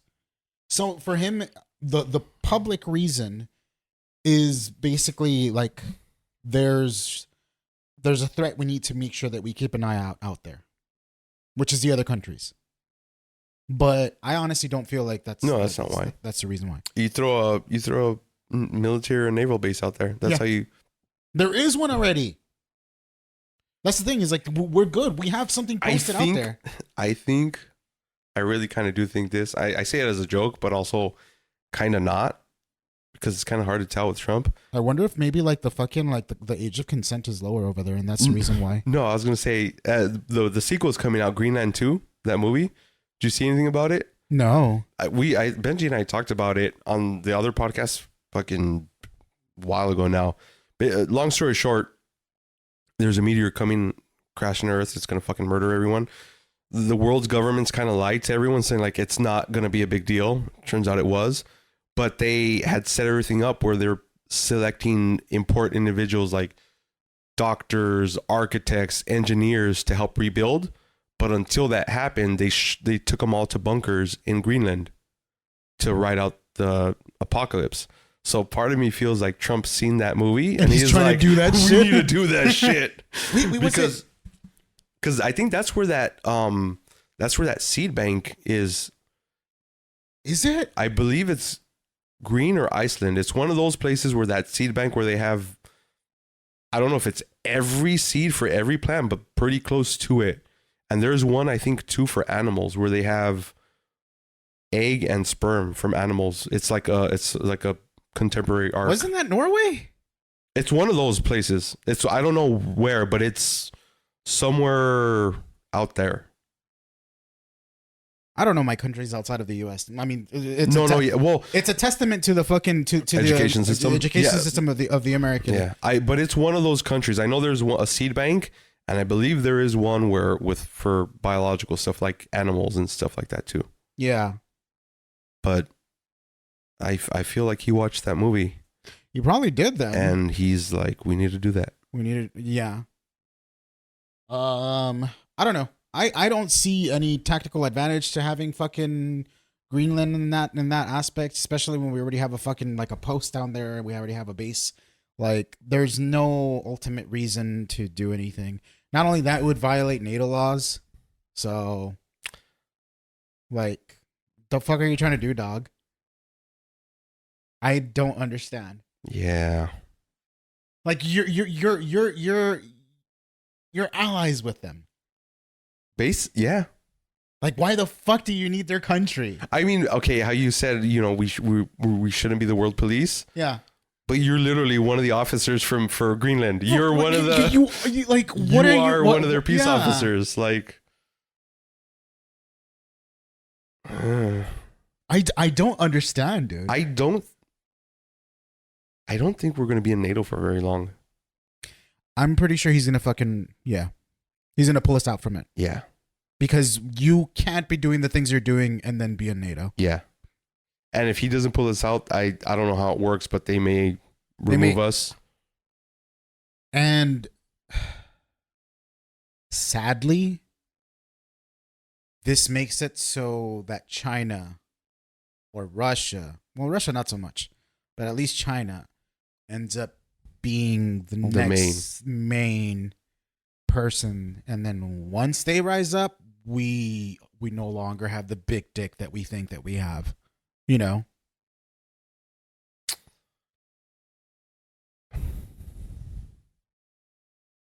Because I feel like back in the fucking, like, you know, like the 80s, 90s, the US was like, you know, I'm the big thing, you know? And now almost every fucking country has nukes. China has gotten much stronger than what it was back then. I think though, and I remember seeing something. I think if nukes were eliminated from the equation, I still think we may not win a world war, but I think we could come close. I don't think it would be inconceivable if it was the US versus the rest of the world for us to still win. Because we're so fucking spread out. We're so ahead of the game in terms of military, far beyond anyone else. Even like China. China, yeah, they have numbers, but I'd seen something where they're comparing, the Chinese Navy versus the US Navy. Right. And yes, they outnumber us in terms of ships and like just that kind of I won't say firepower, but they outnumber us. But I guess the way they broke it down were our ships, one of our ships does like what 3 of their ships do. So it's not necessarily a numbers game. It's just how they distributed or how they built their fleet. It's, that kind of situation. And the other thing they brought up too was we have air bases and military bases in the Middle East that basically surrounding offer the reach to do. And they're saying like, even if, look, we have tons of oil here in the country, right? Where other countries in Europe, they don't have that. They get it from the Middle East or, back in the day, Russia and shit like that. You can control. Where even if we thought we were going to lose control of the oil fields like out in Iraq or whatever, all we have to do is destroy them. Yeah, and that's it. And that's it. And we just come back here and we're feeding ourselves. Where we destroy that shit out there, it's affecting everyone else. You know what I mean? We kind of set ourselves up. I don't know if it was planned or that's just the way it worked out, but it's almost like this really fucked up symbiotic relationship where people need us to be chill. You know what I mean? Because if we decide not to be chill, then it's not saying that the US would basically probably create the nuclear fallout, universe, basically. Yeah. Like the Fallout show. Because quite frankly, like the moment I don't see the US not being like, well, fuck you, or like, fuck me, well, fuck you too. Yeah. There go the oil fields. There goes this. There's go that, like, because yes, like you said, we have the reserves for that. Yeah. But because the only two let me interrupt you by saying this stupid tangent. I was thinking about like when we were talking about China having the numbers, I think of that scene in fucking Infinity War where that one chick comes down and then fucking T'Challa's like, you're what was it? You will only find blood and dust here. And she's like, well, we have blood to spare. And you just see all the Chinese paratroopers coming down and shit.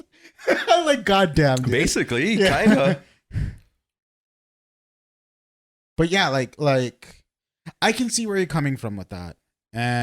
But I mean, it's still scary though, the fact that like it takes one fucking unhinged individual to be in power to fucking fuck everything up for not only for us, but for everyone else as well.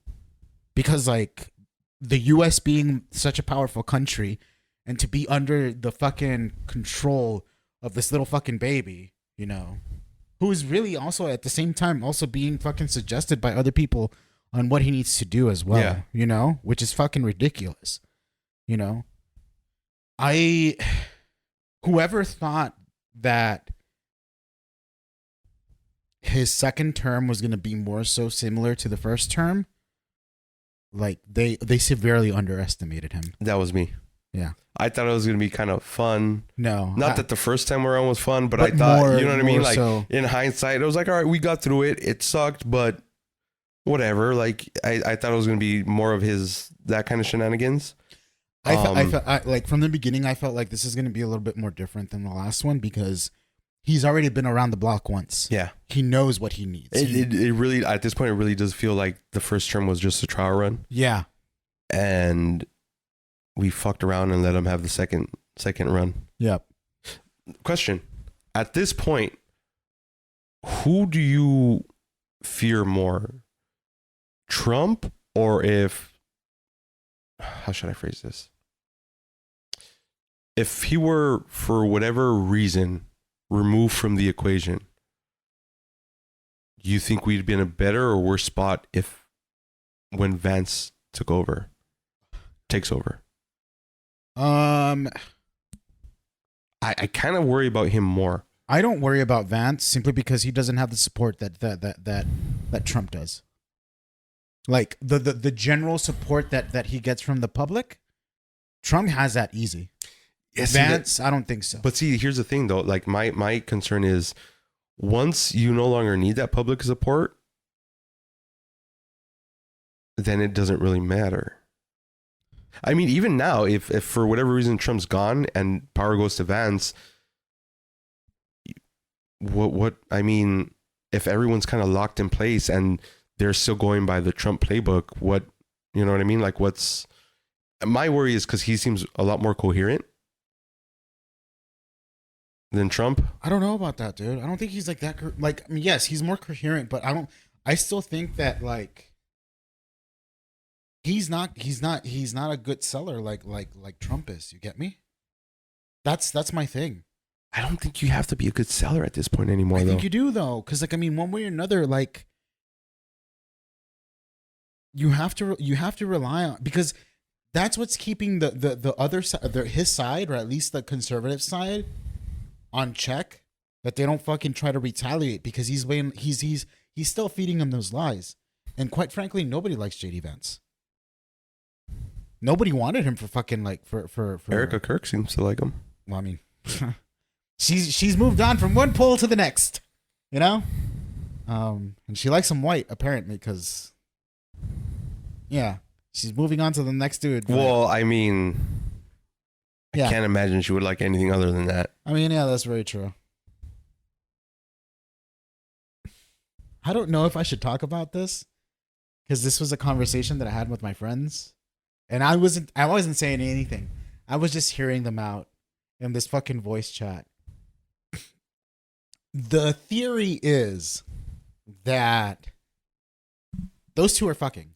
100% I believe that. And I think there was a rumor that she might be pregnant with his kid. Yeah, because at one point she had made a comment about, I think it was after Kirk was killed, she had made a comment, it's like, I've been praying that I would be pregnant or some shit like that. So I don't know if anything came of that, but everyone seemed to be like, she's very much setting up for like, oh, I'm pregnant. Yeah, I'm pregnant. And this is some sort of miracle Charlie Kirk baby. Yeah, this is fucking. There's a pocket of sperm in Yeah, one or of the some bullshit folds of like my whatever. But JD Vance's wife, She's gonna be deported soon. I think or I don't think, but my friend group was thinking that, or the theory that they're thinking is that she's just being held hostage, basically. Like The theory I heard was because apparently the friction is she does not want to convert to Christianity. So the theory I keep seeing is because of the Kirk Vance situation is there will be a divorce, and after the divorce she will disappear, his ex-wife, right, and that just leaves him and Kirk. He's gonna take the kids. Yeah, he's gonna raise them because the kids are white. Yeah, the kids are not fucking, you know. And so it's, you know, you can use a justification of the irreconcilable differences. She don't want to convert.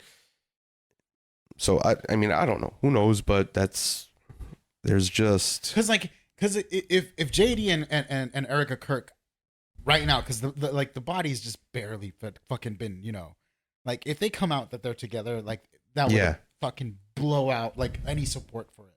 And do you think that Eric Kirk and Charlie Kirk just kind of got together because it was just like, yeah, we can make some money out of this? I think she did. Definitely her. I think, I don't know what his thoughts or feelings were towards her. Right. But I if I had to guess, I would say for him it was like a businessy kind of move, but I thought I would imagine on from his perspective, he thought it was like a normal marriage where, you know, Because remember, love was involved. He's touting this whole Christian shit, right? Yeah. Like family. And so then so does she. Yeah. So like, I would imagine that they like, because they were making money by the time that they like he had his company by that time. Well, she had a company. She, I think, she's worth more than him, I believe, or at least was when they first got together, something like that. So like, I would imagine like yeah, like they probably saw an opportunity and I was like let's go for it, you know, kind of thing. I feel like that was more on her side. Yeah. Because a lot of people are calling her out on her bullshit where she was like, oh, I never dated before Charlie Kirk and all this other bullshit. And people are pulling up receipts of her on like TV dating show, like reality shows and shit like that. Yeah. So it's, you know, like she had to have been getting money from that shit too. You know or what I mean? Something. Like, So at least. it was, I feel like it's a marriage of, I wouldn't say convenience, but, I don't want to say profit either, but right. It Definitely. wasn't a normal Christian union. I will say that. What is a Christian union? Tell me about it. Well, you mean you don't your husband doesn't get cucked by God and gets your virgin wife pregnant? That's not the Christian example of a fucking union? no, it's not. You got to I imagine there's a lot of white robes involved. Some with hoods, some without, I would imagine. I don't know, some of them seem to have rattlesnakes. Right? Right? I don't know. Right? But I don't.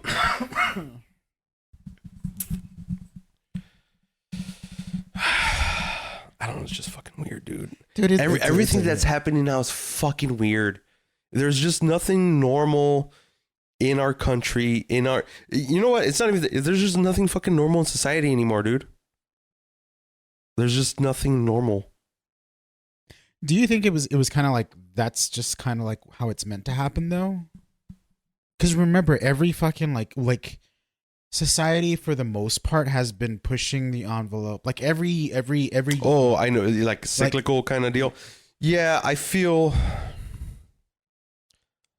thought at the very least I would have been dead at least 75 to 100 years before society started to collapse. Yeah. I did not think I would not even be halfway through my lifespan or life expectancy before I started at least seeing the inkling of potential societal collapse or even just national collapse. Mm-hmm. I was talking to a friend of mine and we're like, or just during the week, a friend came to visit and I was trying to figure out a movie to put on.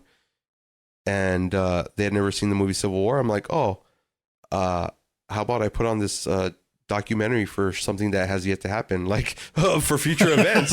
And watching it again, I'm like, God damn it. Like, I know I said it as a joke, but this is not funny. It really isn't.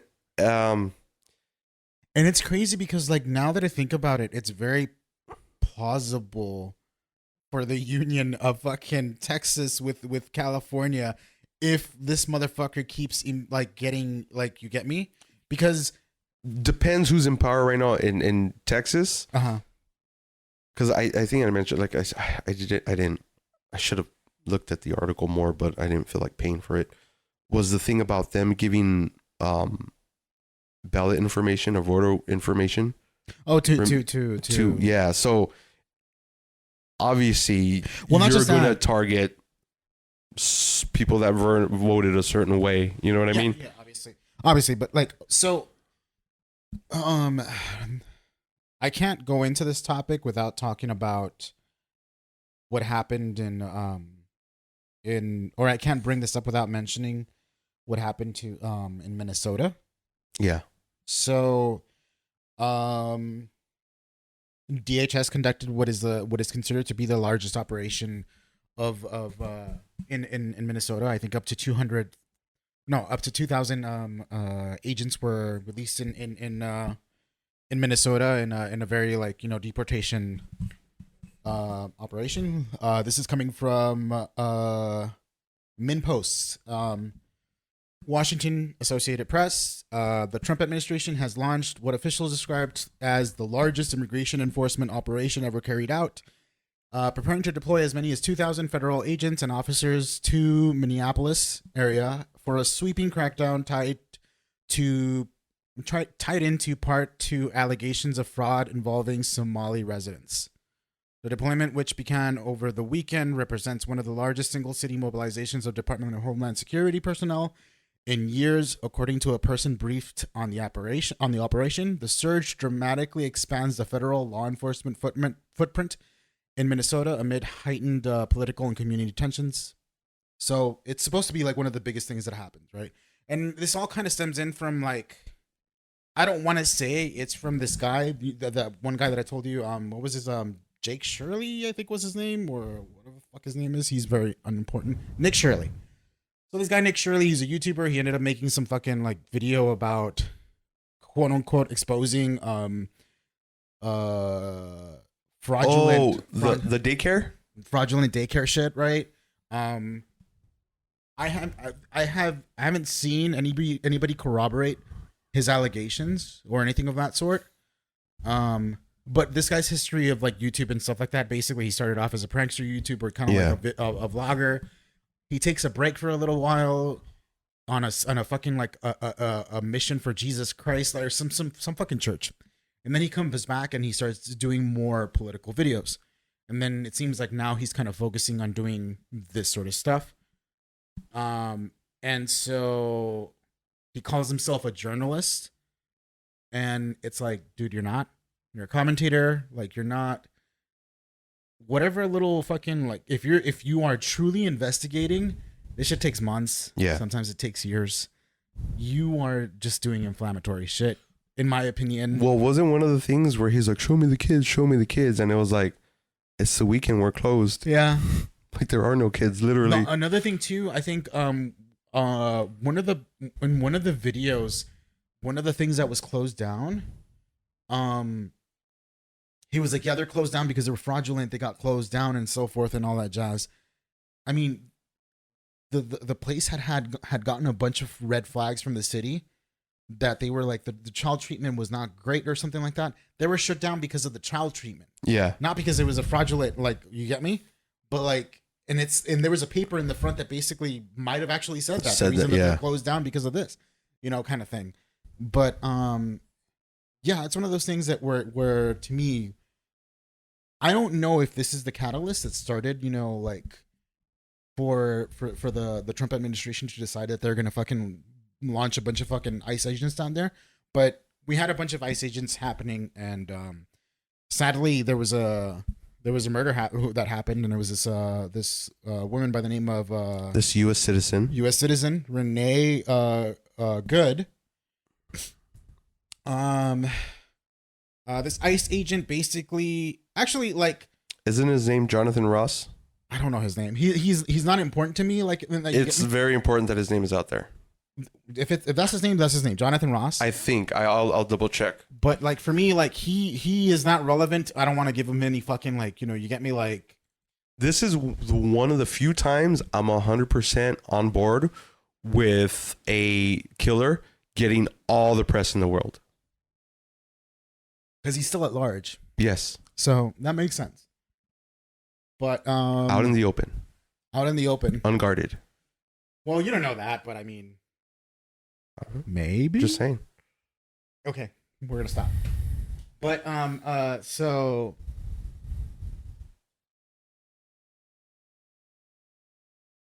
there was a bunch of like cars that were from ICE that were on idle. They were like going through a street, right?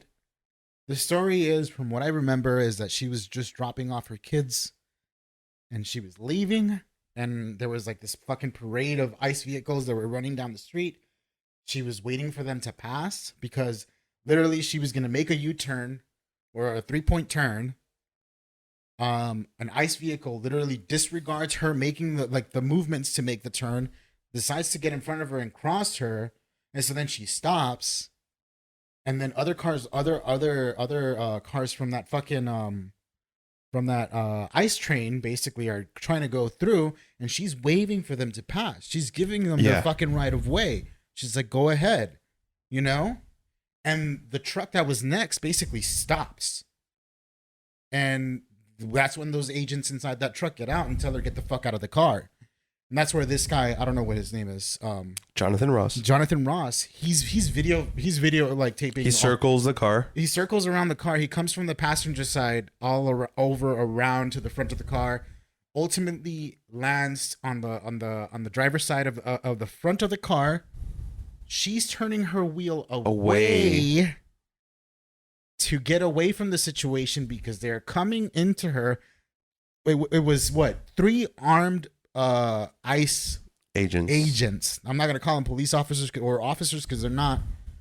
3 armed ICE agents not even surround her car, surround her passenger, her driver's side of the car, trying to force her out for no other reason than her waving at them to fucking go, because she was giving them the right of way. And I mean, like, so it was 3 shots fired, and the story was shots were fired because she tried to run him down with a car. 1 shot went through the windshield. The other 2 went through the open side driver window. So if the car's coming right at me, how do I only get 1 shot off through the windshield and the other 2 for the side? And granted, that 1 shot through the windshield is very off to the fucking side, bottom corner. It's not on it's very to the side. I am not. Look, I wasn't there, but I'm very willing to bet the shots that killed her are the ones that came through that side window. The side window. You know what else didn't help? You seen the body cam footage of his, right? No. Of the shooter? Yeah, it's the one where he's circling. Oh, you the mean thing. like okay? So yeah, I've seen that one. You caught at the very end, the fucking bitch. Oh yeah. After he lights her up. Yeah. I mean, that sounded like someone was fucking in deep terror for their life. Oh, absolutely, dude. Like, look, all I'm gonna say is, if I ever kill someone, I wish I was that calm, and collected, and composed, and seemingly unafraid. Yeah. What is he, Liam Neeson and fucking Taken or something like that? That's some fucking movie shit. Yeah, like he was not in any sort of way showing. That's some John Wick shit. Yeah, to be that casual about it, to call her like a fucking bitch, you know, as the car is literally swerving into and he saunters public. Down to fucking check it out. Yeah, that is fucking egregious and very disgusting, and unbelievable, like legitimately unbelievable. And for the government to say is like he's got full immunity, or at least for JD Vance to say that he has got full immunity, and the fact that they're still trying to posture it like it's like, oh, he was you know, trying to protect himself. You know what the worst part was? Body wasn't even fucking cold, and you have Trump saying this man is recovering in a hospital. No. The worst part to me is the fact that they immediately ran to fucking like throw her down. Like, yeah. Like that's it. Yeah. Like she like immediately just domestic terrorist. Domestic terrorist. She's part they of the were all fucking surrounded Antifa, by rioters. Yeah. Antifa group. Everything in the fucking book. To fucking like just basically, what's the word when you slander? They're just slander her. To fucking and dude, this is a woman, a mother of 3 kids. This is one of your people. I mean, like, you get me? Like, she had 3 kids. She was in the car with her fucking girlfriend, or I don't know if they were married, but they literally just dropped off her kids, dude. And for her to fucking get shot over some fucking piece of shit, fragile ego motherfucker who's apparently married to a Filipino woman. Yeah. So like, Because most of them are. Yeah. Probably. Because they fetishize a lot Yeah. of the fucking like Asian, like all these white fuckers end up fetishizing a lot of the fucking the Asian women. Well, even just other races, dude. Yeah, if you exactly. think about it. Yeah. On Reddit, someone posted this, and it's kind of the most heartbreaking part of it all. They posted, the headline was, Renee Good's last words to the ICE agent was, "It's okay, dude. I'm not mad at you." I know. That's the thing that, like, damn, that must have made him so scared, dude, for his life. That's a fucking awful threat to tell someone. It's okay, dude. I'm not mad at you versus fucking bitch. Yeah. Can you imagine, like, the treatment between both of them? The person who should be more, like, the person who should be disgusted about what they are doing, she's like, you know what? I get it. Just do your thing. Yeah. I'm not trying to do anything to you, you know? It's fucking ridiculous, dude. And then the fact that there's still people fucking trying to defend this guy, too. I don't.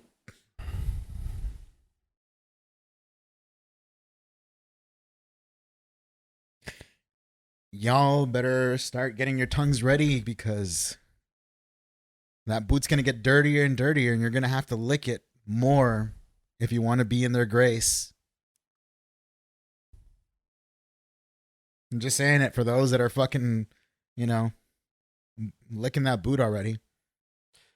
This is one of those few situations where I don't. Being serious or trying to be funny, there really isn't much I can say, because whether I try to spin it as a joke or if I say it in all seriousness, there's no angle to try to bring levity to there isn't, and there's nothing. There is no. At least for me, there's nothing positive I can say. Yeah. All that I have in my head is just the worst possible things to do to these people, and I hate that. That's all that's coming to me, because it's I don't know. We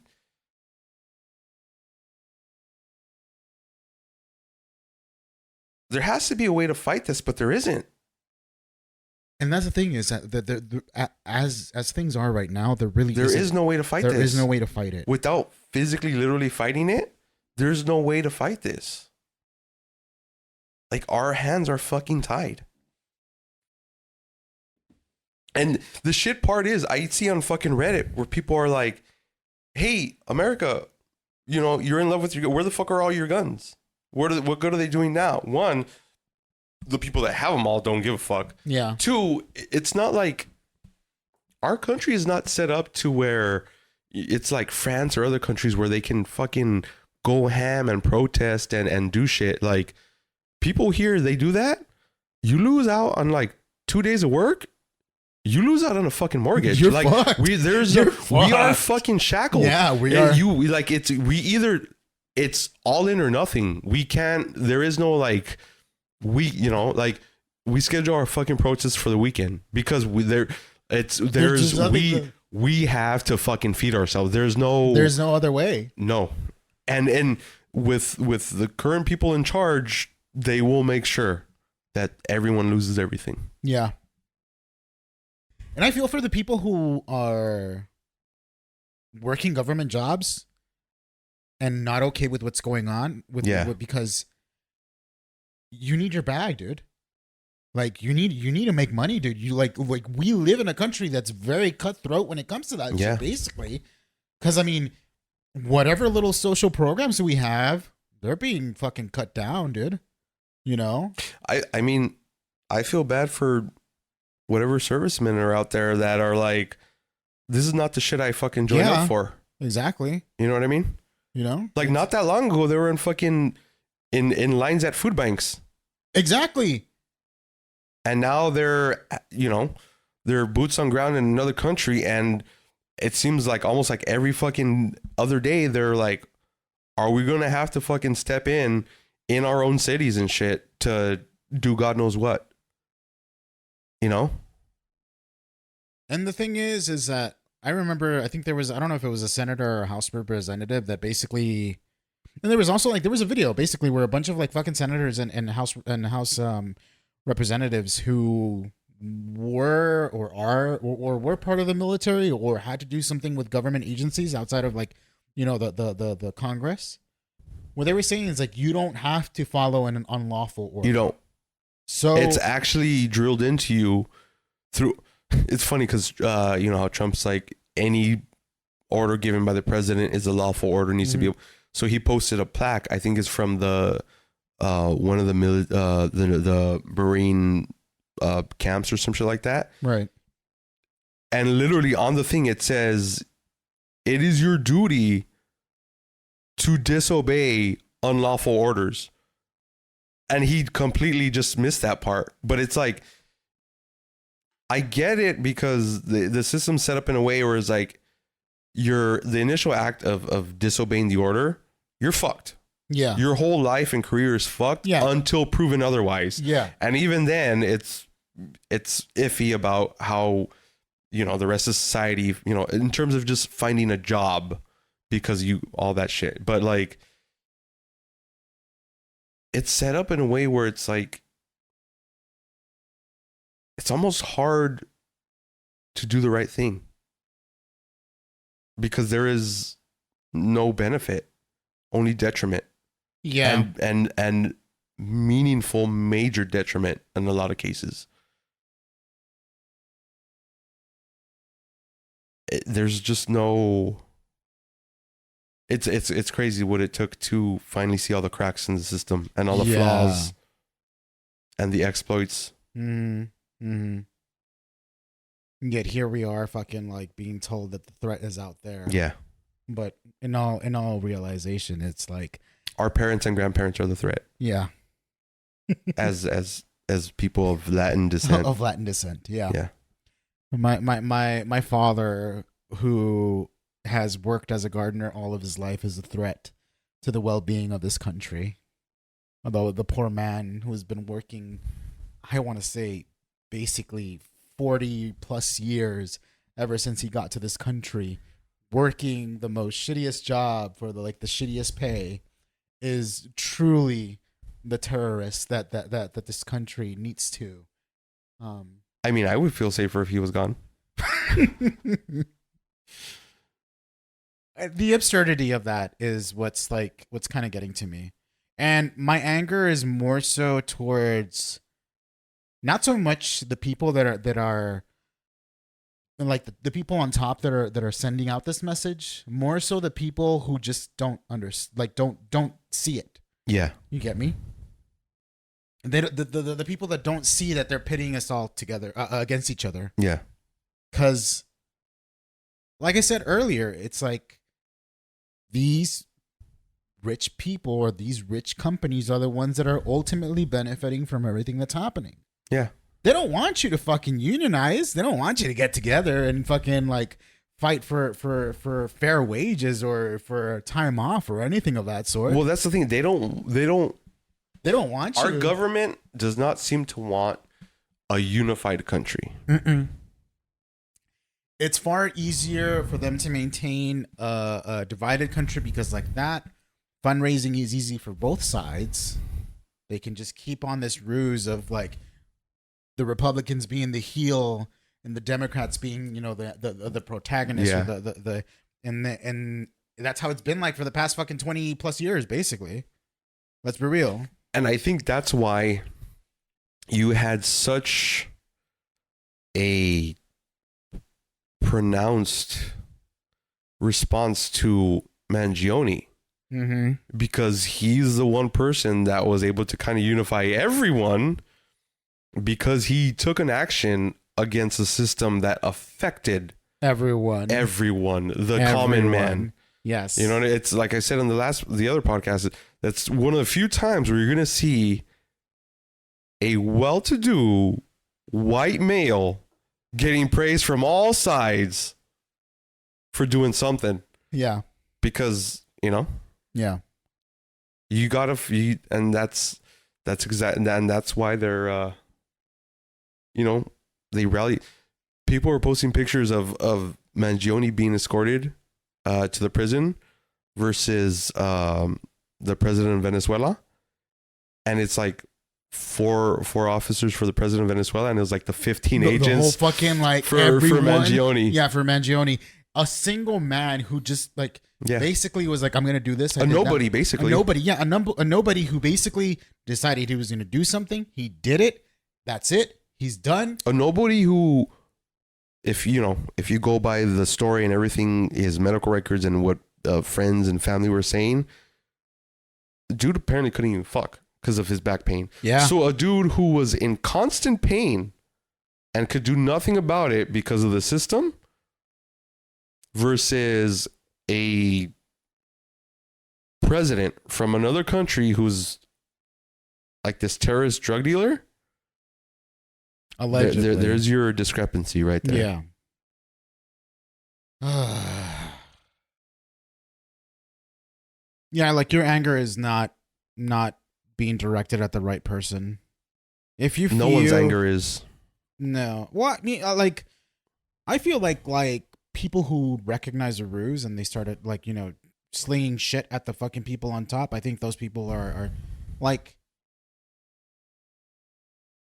if you're blaming, when I say no one is, like, yeah, okay, all the people on the left once Trump is gone, but that can't stop. Because even if, I'm sorry, people on the right, and then all of a sudden whoever our next Democratic president is, on either side, you can't be an asshole to them because our system's still fucked up. Oh yeah, absolutely. You know what I mean? You can't. You're people are just they're mad at the wrong things. At the wrong thing constantly. Don't be mad at party sides. Yes, exactly. No. It's, I mean, you know that's what I mean? Okay, so like any leftist that's basically blaming the right now. Yeah. You're arguing for the you're directing your anger at the wrong side. Partially. Yeah, yes. There's a lot going on wrong because of the right, but they're also exploiting systems that were already in place.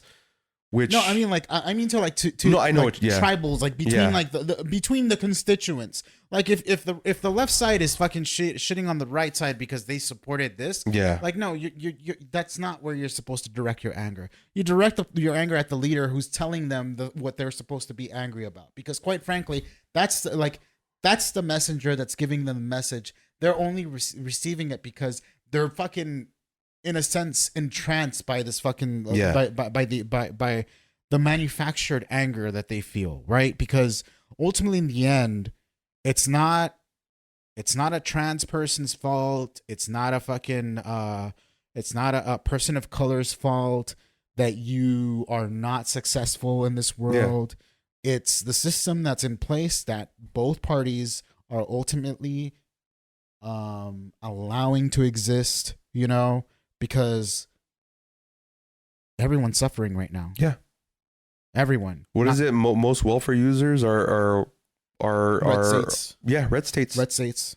And the blue states are the ones that end up fronting the bill. Fronting the bill for them. And you know what? That's perfectly fine.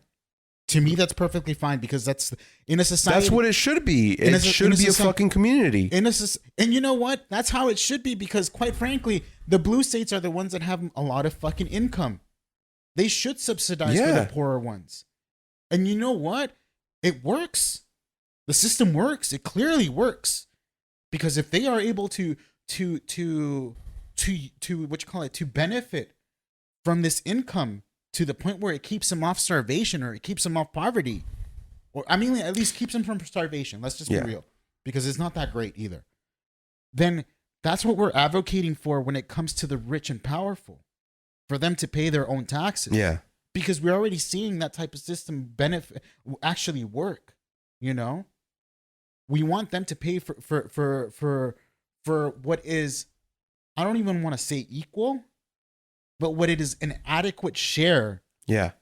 In proportion to the wealth that they have. Just pull your weight. That's it. Because that money that they have, they didn't make it on their own. They didn't make it on their hard work. Like they haven't done any work to fucking like to actually say that they built all of this, like all that fucking money that they actually earned it themselves. No, it all came from somewhere. It came from someone else's back. It came from the labor of the workers. It came from maybe being coming from a position of what you call it of higher, status, being the kid of someone who was rich, or being lucky that you knew people that would bring you to that position or something like that. I two things. I will say I don't agree with how you're saying that you don't mind the blue states pay for the red states, and that's fine. It's not fine, because I really feel that's what generates a lot of the animosity from one side to the other. I think it's fine in terms of getting a red state on its feet, but we need to fix the system to where every state, no matter what side of the aisle they land on, can support each other. Because if you got blue states supporting red states, all that's doing is reinforcing, is like, oh, that state with all those gays and blacks and Hispanics and all this other shit, if they have enough money to keep getting us, helping us out, like they're taking the wealth. You know what I mean? Okay, so maybe I know what you're saying, but it's just, I can see where that anger would come from, especially, like I said, like loving the uneducated. You know what I mean? If you don't really know how that shit works, you only kind of see what's in front of you, which is blue state bailing us out. You know what I mean? So it's just going to be kind of... But that's the thing, though. Like, half of the time, they don't realize that they're actually being bailed out by the blue states, though. They don't know that. They believe that the reason why they're in abject poverty, or they're having such a bad time, is because they're being told that all of these societal problems, which are like the homosexuals, the fucking erasure of the white race and stuff like that, they're telling them that people like that the immigrants are taking their jobs. Yeah. When in reality, they're not. There is no immigrant that's going out there looking for a fucking poor white person and beating them up and trying to take their job. Like, hey, what's your name? John? Well, I'm John now. I'm going to take your fucking job. Come on. You get me? And I just used John because, like, I'm sorry. No, it's fine. I didn't mean you. It's just like, because I mean, there's white people that are named John. and there's Hispanics named Juan. So it works. So like, it works, But it's just like, it's that sort of situation where it's like, we're like, there's no abject crime from immigrants that are beating, hardworking Americans and taking their jobs. Like, that's not a situation that's actually existing. So it doesn't make sense to me that. So, like, that's why I like the animosity between red and blue. I don't see it happening that way because of that. Because ultimately, in the end, the higher earners, subsidizing the lower earners is just how society should be built. Like if we really want to be living in a very unified society, that's how it should be. At least that's the way that I see it. Yeah. So like, if you have like, let's say that you are a person who receives welfare or something like that, and then you get pissed off at a rich person simply because they're doing well off than you. But let's assume that like the in a perfect scenario where if you are not being denied, like work or anything of that sort, probably the only reason why you're like poor is because of your bad financial decisions. Let's just that's like the very, very fucking, and then you're still partaking in fucking social programs or like a welfare system. You're gonna get mad at the rich. Like it seems very irrational to me, at least. So I don't think that would be an issue as far as like that. But I mean, like, ultimately in the end, like, it should all be like a safety blanket, right? So like, and like I said, it only makes sense for the top earners to be able to pull in the weight and fucking like help the bottom people, do that. But I mean, unless there's something else that you wanted to talk about the subject, kind of wanted to move on to something else. No, that's fine. So we talked about Renee Gooden getting shot and killed and murdered by what was his name again? I'm sorry. Jonathan Good. Jonathan Good? Yeah. Oh, I'm sorry, Jonathan Ross. Jonathan Ross. Like you said, another white John. Another white John, yeah. Literally, I think it was like 16 or 18 hours later. I shoot a couple in Portland, Oregon. They detained them, I think, in a hospital parking lot. Something must have happened. They get shot. They run. I think they get away for like 2-3 blocks, and then they call the 911 Cops. The cops come in. They assess. I think the man was shot in the arm, and then the woman was shot in the chest. We to this point, I haven't looked it up, but we don't know If what the happened? status. Yeah. But why would a criminal call cops?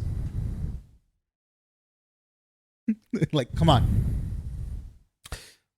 I mean, you got me. I don't know. Why would a criminal call cops? Why would a criminal dial 911?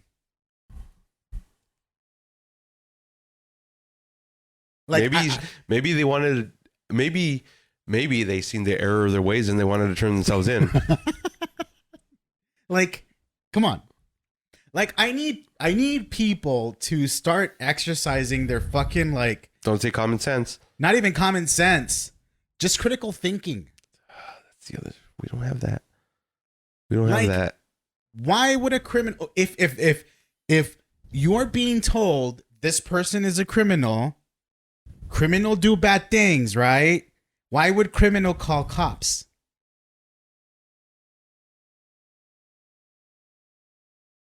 Let's follow the logic. Maybe because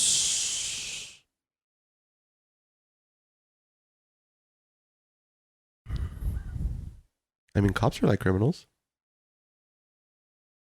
I mean, look, I'm trying to spin this and I can't. I can't. You got me. You really can't. You got me. You really can't. Yeah, no, you got me. I can't spin it.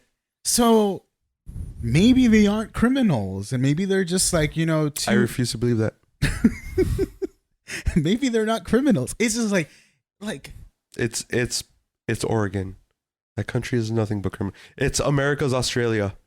Is it really? No, I don't know. I was about to say, like, dude, that's the Pacific Northwest, isn't it? It's like, isn't it? I'm just saying because Australia was just founded by criminals. Oh yeah. Well, yeah. Well, it wasn't even founded. It was just it was a prison for the fucking British. But yeah, it's just one of those things where I need people to like really like exercise their fucking critical thinking, because like I can't see a world where a criminal would call a cop. And if they did, okay, I will say this for anyone that might be listening in and get all nitpicky. Yeah, there's those videos of like someone breaking into a liquor store in the middle of the fucking night through the ceiling and they can't get back up, so they have to call so they can be released. Okay, this is not that situation. This is not the situation. This is not that situation. This is not the situation. No. Like, I just don't see any fucking reasoning. Like for real. Like even if you try to like argue it just for argument's sake, like there's just no. That's way. what I was trying to do, and I couldn't. You can't. And that's the thing. It's like, okay, so like, yeah, use your critical thinking, guys, because like, I mean, it's getting to that point where like it's gonna get to the point where it's gonna get really fucking difficult for people who are excusing this to excuse it. We're at the very beginnings of it. Well, not even at the very beginnings. We're in the process of going. It's like you said. It's like being in World War II, and then I said, but we're Germany. Yeah, and it's literally that right now. At least that's how it feels. Here's the thing, though. I don't think it's very important, and when I say important, I mean like okay, it's very telling that the first person to, I'll say, officially die from all this ICE shit was white. Mm-hmm. And it's very telling that for it being a white person being killed, the lack, not that there is an outrage, but I won't say that. Like, the amount of support coming about for ICE, the lack of solidarity, is missing, very. But I mean, missing for her Yes. is very telling of So to me, it's at that point, it's not even a race thing. It's a party thing, and that's terrifying. Yeah. Because at that point, those people that are more interested in the party rather than the people, I don't know what you do to get them on your side other than having shit affect them.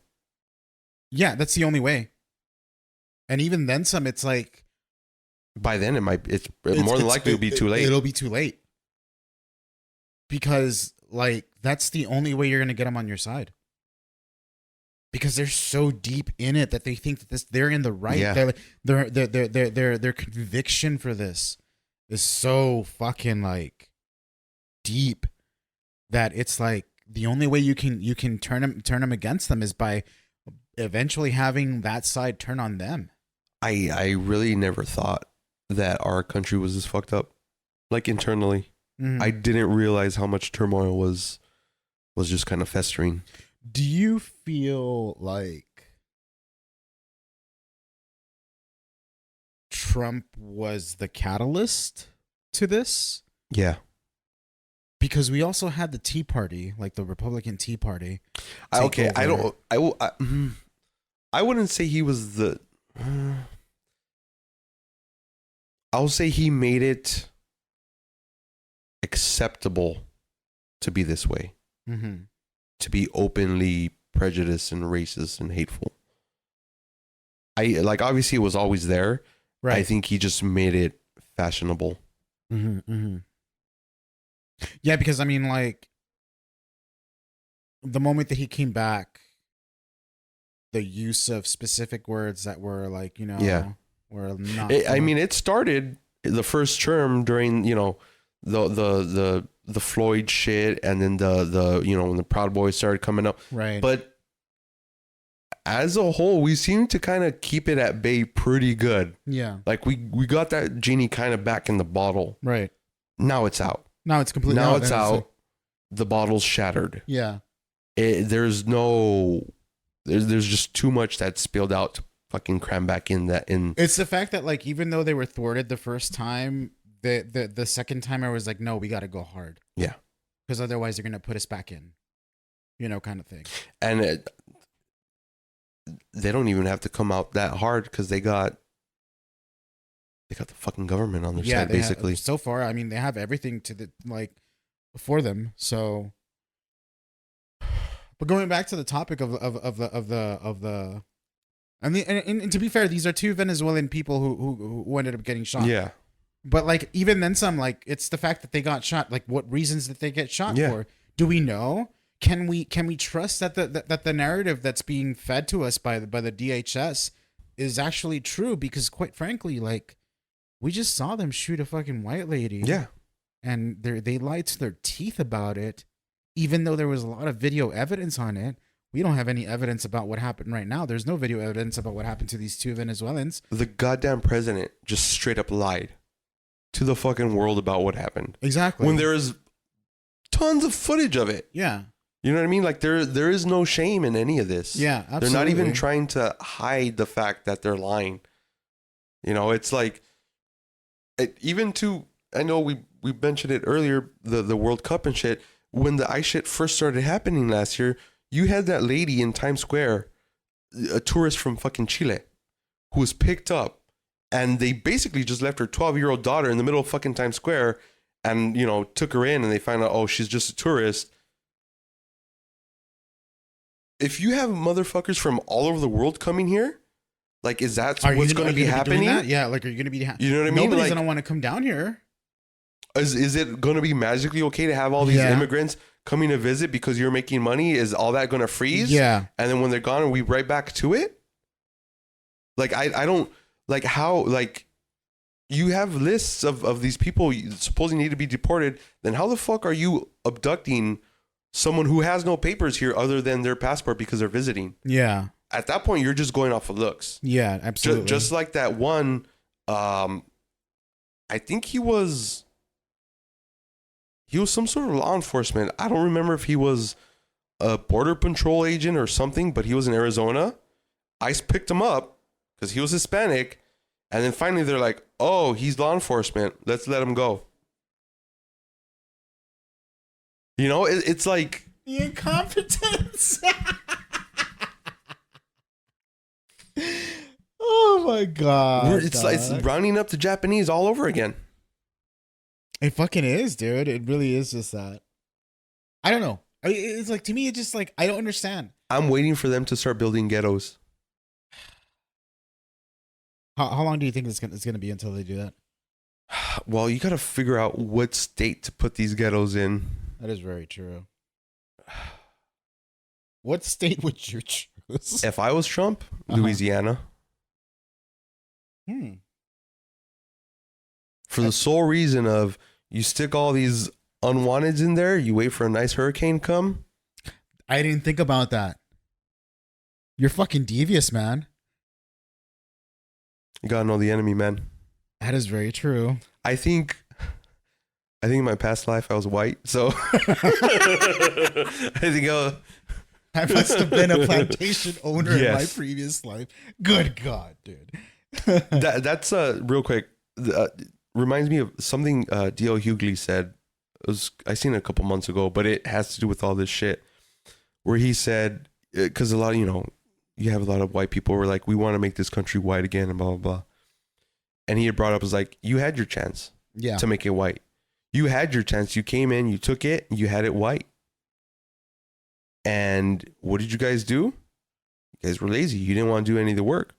So you brought in people to fucking build everything for you. And they built everything for you and they got everything set up nice and clean and beautiful for you.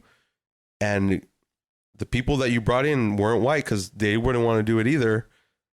And now you guys are bitching about it. So it's like you're sitting on all these spoils from the back and blood of all these immigrants. And now you want them gone for a country that isn't even yours.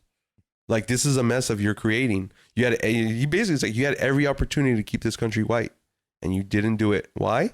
You're fucking lazy. That is very true. I never really thought about that, but I never thought about it that way. But that is very, very, you know what I mean? True. Yeah. You're the one that imported all the black people. Yeah. You guys brought all the Chinese to build that railroads.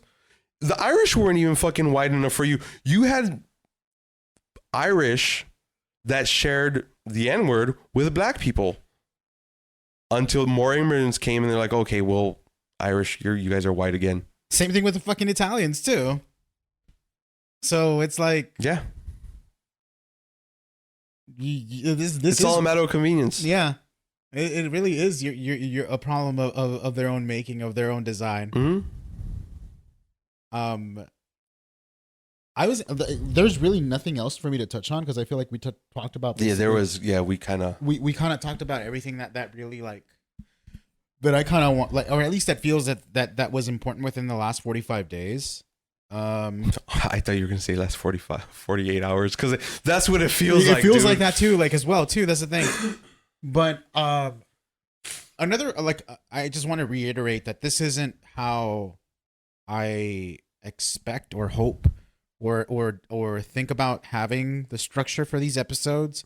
This episode being the first one is very unique in the sense that there's no way that I could have started this podcast and not acknowledge the things that have been going on and how horrible and how negative it has been. I feel like this is something that should at least be acknowledged and talked about, and I hope that people who listen to it, whether it be from the middle, the left, or the right, learn something from this, or at least, like, just because ultimately in the end we need to be a little bit more united when it comes to this, because this is the only way, like, through unification is the only way that we're going to be able to fight against this. If we don't stop it, well, we might have another fucking Germany situation here, And I know that people were saying, like, the starting point was, or this is the starting point of it. It's like, no, we're already in it. It's It's already in motion. I'm Yeah. sorry. It's already in motion. Like, honestly, I if I really think about it, I really feel the thing that kicked everything off, and this is a shitty thing to say, not because I don't want to put this weight on him or his death, but I shit was never the same after Floyd. George Floyd. Because I remember seeing that video, and I look, I've seen a lot of fucked up videos. I've seen a lot of death, but that was a very clear disregard. That was just, part of me almost wants to feel bad for that cop, because there was a part when I watched that video where it almost looked like in his eyes where he was like, he was so embedded into that situation where like it almost looked like he felt like he was trapped. Like if he got up, he somehow lost. And I really like pity that, because it's like it's never too late, dude. It's never too late. You fucking suffocated. Like it. God damn it, dude. Like, I don't know how many fucking times we're gonna have to fucking see people murdered on our TVs for it to get through. But shit, we got a black dude, we got a white woman. What's next? Hispanic, Asian, Indian. Indian. Already had a couple die into captivity, dude. Like that we don't know. I don't know what fucking kids isn't enough to get people pissed off. Like I don't know what the line is. Dying kids has been a national pastime now. I don't know. When do you not hear about a fucking school shooting, you know? I truly thought that raping a child was the peak of like the most unforgivable thing that and you now can do. I'm feeling left out. I'm like, everyone else is able to do it. What the fuck? I've lived my entire life being like, no, that's a no-go. I've been lied to again. Apparently it's okay now. I don't know. Maybe I'm just not rich enough for it. I don't think you are. But God bless, dude. Like what at this point, the only thing I could think of, am I going to have to fuck a kid, kill them, and then fuck them again? For someone to actually fucking what do you got to do? Like, what are the lengths or the extremities that we need to like to go to motivate everyone to unify someone to be like, this person's bad. This person's bad, yeah. Like this goalpost has moved. I don't even think it's standing anymore. I really don't. I don't think it is either. Because when pedophilia does not clear that post, I do not know what's left. Like I don't know. I don't know. And that's a sad part too, because it's like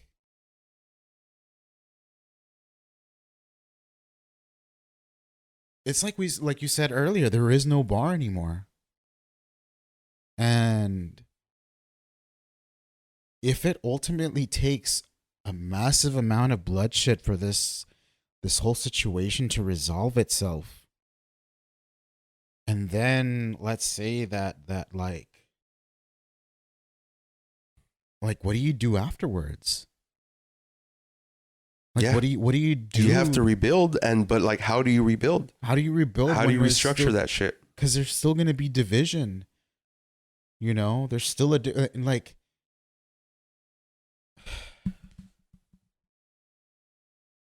Dude, apparently, fucking Bill Gates' picture came up on those fucking files released. Now I'm fucking sitting here with my fucking Windows 10, being like, God damn it! Like one of the dudes who seemed fucking pretty chill throughout this whole thing, all of a sudden, Noam Chomsky too, dog. I look, whether they did anything or not, the fact that you're on the files is enough. I'm not saying you did anything, but you're there. There's pictures of you there. It's in the same way that like if you're in the neighborhood and like everybody knows that this guy deals or slangs Yeah. and you're friends with them, everyone in the neighborhood's gonna be thinking like, oh, you're part of his crew. Look, I can go to a local gay bar because they have fantastic drinks and music. Someone sees me coming out of there, They're gonna think you're I'm gay. not gonna blame them for fucking thinking Yeah, I'm gay. exactly. Whether I be like, dude, they just have really good cheap drinks and the Dude, you music's should try their banging. mojitos. They're fucking great. Yeah, but look, there's no. So it's like at this point we're running out of fucking. There's no one left, dude. There's like literally no pillars of society or anything of humanity, really. God's chosen people are fucking murdering kids by the dozens. Like, I just like I don't I it's really it's like you said, it's really hard to fucking like have hope right now. I can't see it. I don't see the light at the end of the tunnel right now. I don't see anything that gives me a sort of like a sense of like of purpose that there is going to be Yeah. something to fight for right now. Like I mean, don't get me wrong. I'm not saying that we should fucking roll over and give up or anything of that sort. I think we should definitely be a fucking thorn on their side and be and be something that slows them down, because sometimes you just need to slow them down until something actually does come up. yeah. You got me? Because that's the best thing you could do. And The only thing I'll say to that though is like I don't even have the confidence in that if and when that thing does come up, that it's going to be follow through. yeah. You know what I mean? Like I don't have the confidence that the next person to step up is going to be any better anymore. Let me ask you this then. Do you feel like American individualism is the reason why we can't have such like a unified like country or a society that actually cares about each other? Okay, I wouldn't say it's this is going to sound weird. I wouldn't say it's individualism. I think that as a country so high on its rights and freedoms, we give ourselves too many of them. We have too many rights and too many freedoms. I know that sounds weird, but It does. You're almost sounding like a commie right now. sometimes that's not that bad. I mean, there's rules in place for a reason, right? Mm-hmm. And I know back then, I even mentioned it on the other podcast, I still very much support the freedom of speech. And back then I was very much like, look, for me, free speech is free speech. Whether you agree with it or you don't, whether it's hateful or not. But now I'm like, maybe we shouldn't allow free speech if it's hateful or otherwise, because that's not helping anyone now. You know what I mean? Shit like that, where it's like, Well, okay, so like on the freedom to, okay, real quick, just the freedom to have clan rallies in wherever the fuck you have your property. Like you know what? For a long time I was like, as long as you're not bothering anyone, hate whoever the fuck you want. yeah. I don't care. Do whatever you want in your own time, in the shadow. It's not in the shadows anymore though. Yeah. And all those freedoms are protecting those people. And like the law abiding people, their hands are tied because there's nothing they can fucking do about it now.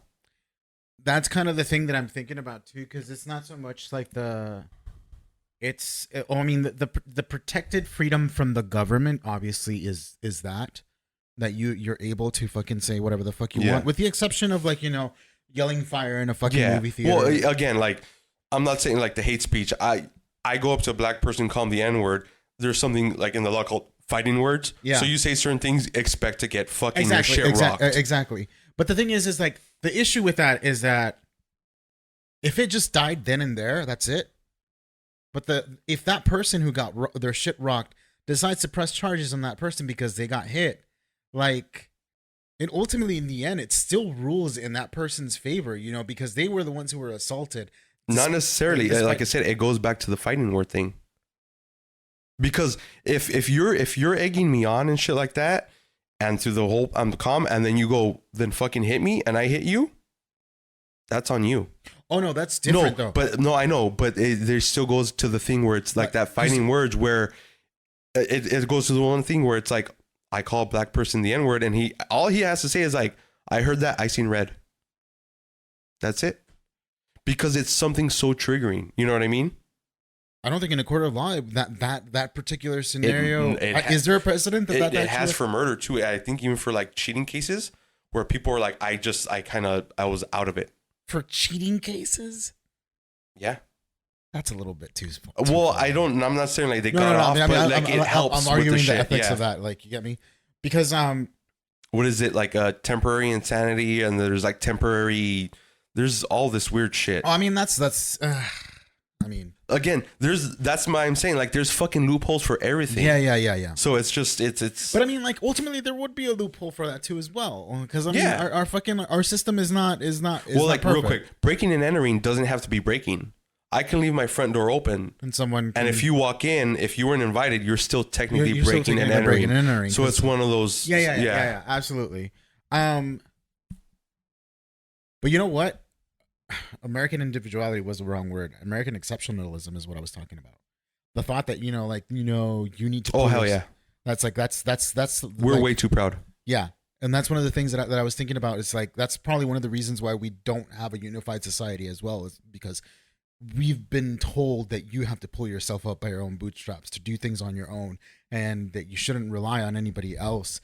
But you have countries like Japan that is basically about a society like we all take care of this place because we all live in this place, and stuff like that. And it's like it's turned from patriotism to nationalism. Yes, it definitely has, and that is ultimately not something that shouldn't have happened at all. Under any it should have never happened. And yeah. I honestly don't know what I'm not a philosopher, and I don't know what the fuck to There really isn't any fixing this. I think the only thing that we can do right now when it comes to the midterms in 2028 for the Democrats, put someone who has a message about fighting against Trump, fighting to better the fucking the monetary or just like the living conditions of the citizens of this country. Mamdani, dog. That's exactly where I'm going to right now. Someone who is willing to fight, who's willing to put themselves in the line for that fight to ensure that the wealth disparity in this country gets handled. Go ahead. And to ensure that that BlackRock, maybe, I don't know, they get fucking dismantled and the properties end up being either sold or acquired by the government. That would give a lot of government housing, to people in need. Things like that. To be fair, it's not just BlackRock. No, absolutely. There is a lot of fucking Chinese companies and nationals buying up our shit too. There's a foreign investment coming into this. Our government is selling us out. Yes, they're selling us out. And we need people. We need people in the government that are people of the community, people who are in it to genuinely help people, and not people who want the money or that just want to feel important. And Democrats, you need to put those people in front and stop thinking about who's going to be politically posturing to do something in the hopes that you can, get the votes. Yeah. I don't need someone who's going to be talking about identity politics or anything of that sort unless they are correcting the record of what the other side has been using as fuel to enrage their base. Yeah. If you're gonna be coming in it with identity politics, basically just say it's not their fault. It's these rich corporations' fault. Attack the people that need to be attacked, and maybe stop taking money from them. Yeah. Because that's the reason why you won't fight. You know? Or at least the establishment ones. That's the reason why they won't fight. So come 2028, you too, everyone as well. We got to get better at fucking sifting out through the fucking through the political candidates. I do remember seeing something where for the last election, a lot of Democrats just didn't vote for either one because it seemed like the main reason they weren't big on Kamala, and the other one was be like, what's the point? She's not going to win against Trump anyways. Yeah. So if you're already, one, don't put in a candidate that is going to give your demographic that defeatist attitude. Yeah. And two, pick someone that, like you said, everyone can fucking rally around. I joked about Mamdani, which I said it as a joke, but also not, because if you've seen that little get together they had, kind of seems like Trump's on board with Mamdani too, which is really fucking weird. That motherfucker was glazing. Really fucking weird. But I mean, that's the thing. That's where I say I don't get Trump. Like, there's shit where I'm like, what the fuck is this dude's game? Well, you know what? One of the things that people were saying is like he's a New Yorker. Well, yeah, that's what I told you. Yeah. He's a New Yorker, and he wants to be a New Yorker. Yeah. And probably the only thing that he cares more about himself is New York. Yeah. So like, he's not gonna fucking shit on someone who. And he wants what's best for that state. I wouldn't even say the state, the city. The city of New York, Manhattan, and all that shit. Like, exactly, he wants exactly. And you know how there's always that fear mongering of like, oh, if you raise the taxes, these companies are gonna leave and so forth and all that jazz. I literally just saw a fucking like a short or a TikTok of an interview of fucking Jensen Huang, who I forgot what his name. I think that's what his name. The CEO of NVIDIA, who has like a headquarters in fucking Silicon Valley. He's like, California just decided that they were going to increase taxes on billionaires. It's like, what's your thought about that? It's like, I never gave it a thought. Yeah. They'll pay the money. Yeah. You know why? Because the places that they chose, there's a reason why they chose them. It's not because they were getting fucking tax cuts or anything of that sort. It's because that's where the money's at. That's where it's at, you know? The fucking rich millionaires that are living in New York are not going to leave if they fucking get higher taxes. Where are they going to go to? What places can they go to that's offering them lower taxes, and they're going to have the nightlife that's available to them in New York? Well, okay, here's my, and look, I don't understand how it works entirely, but like, if they're not paying taxes, what's the detriment to them leaving? The jobs, I guess, would be the jobs we don't have because of immigrants. No, but like, seriously, if they're already outsourcing shit because we're wanting too much money, like, at that point, why not just let them leave and let some other entrepreneurs fill in the gaps? I mean, that is true. Absolutely.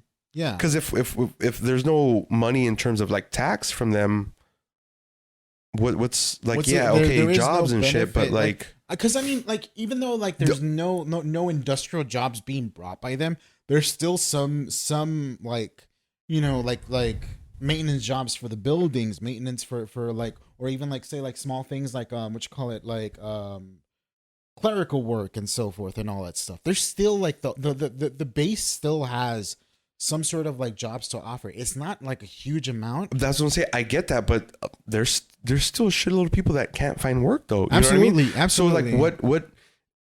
I don't know. Maybe the forest is overgrown. Maybe let the wildfire fucking clear everything out and let new shit sprout up. Yeah, maybe absolutely. that's what we need. Yeah, definitely. But I mean, like, look, this is a small example and it's a dumb example, but look at Joe Rogan and all them. They went to fucking to Texas, to Austin, because it was, you know, land of the free and all this shit. They're not doing great. Mm-mm. They're not doing great. They wanted to escape the tyranny of California and all that shit. They're not doing great. Yep. Why not let corporations do that? I mean, yeah, you're absolutely right. And well, I mean, it's not that they're not paying taxes. It's that the taxes that they're paying are definitely a large sum. The issue is that they're also getting tax breaks from it. That's what I'm saying though. And that's But like you said, where are they going to go? Okay, the only other place they can really go are other Asian countries. Because not even they can't they can have a base of operations over there, but they can't really make a. I don't think they can make a fucking a what you call it, a home base over there. But that's what I'm saying. Like even in European countries, they're gonna get fuck tax. Oh, out of them. absolutely. There's nowhere else for them to go. Yeah, there's nowhere else for that's them what I'm to saying. go. So let them leave. Call the Yeah. bluff. I mean, yeah. Ultimately, in the end, that's Because their first instinct is just to leave California Yeah, and then go to another state. yeah. But once you run out of states, where do are you gonna go? Yeah, exactly. California's gonna be like, oh, you're Yeah. coming back to us, essentially, because Yeah. this is where it's at.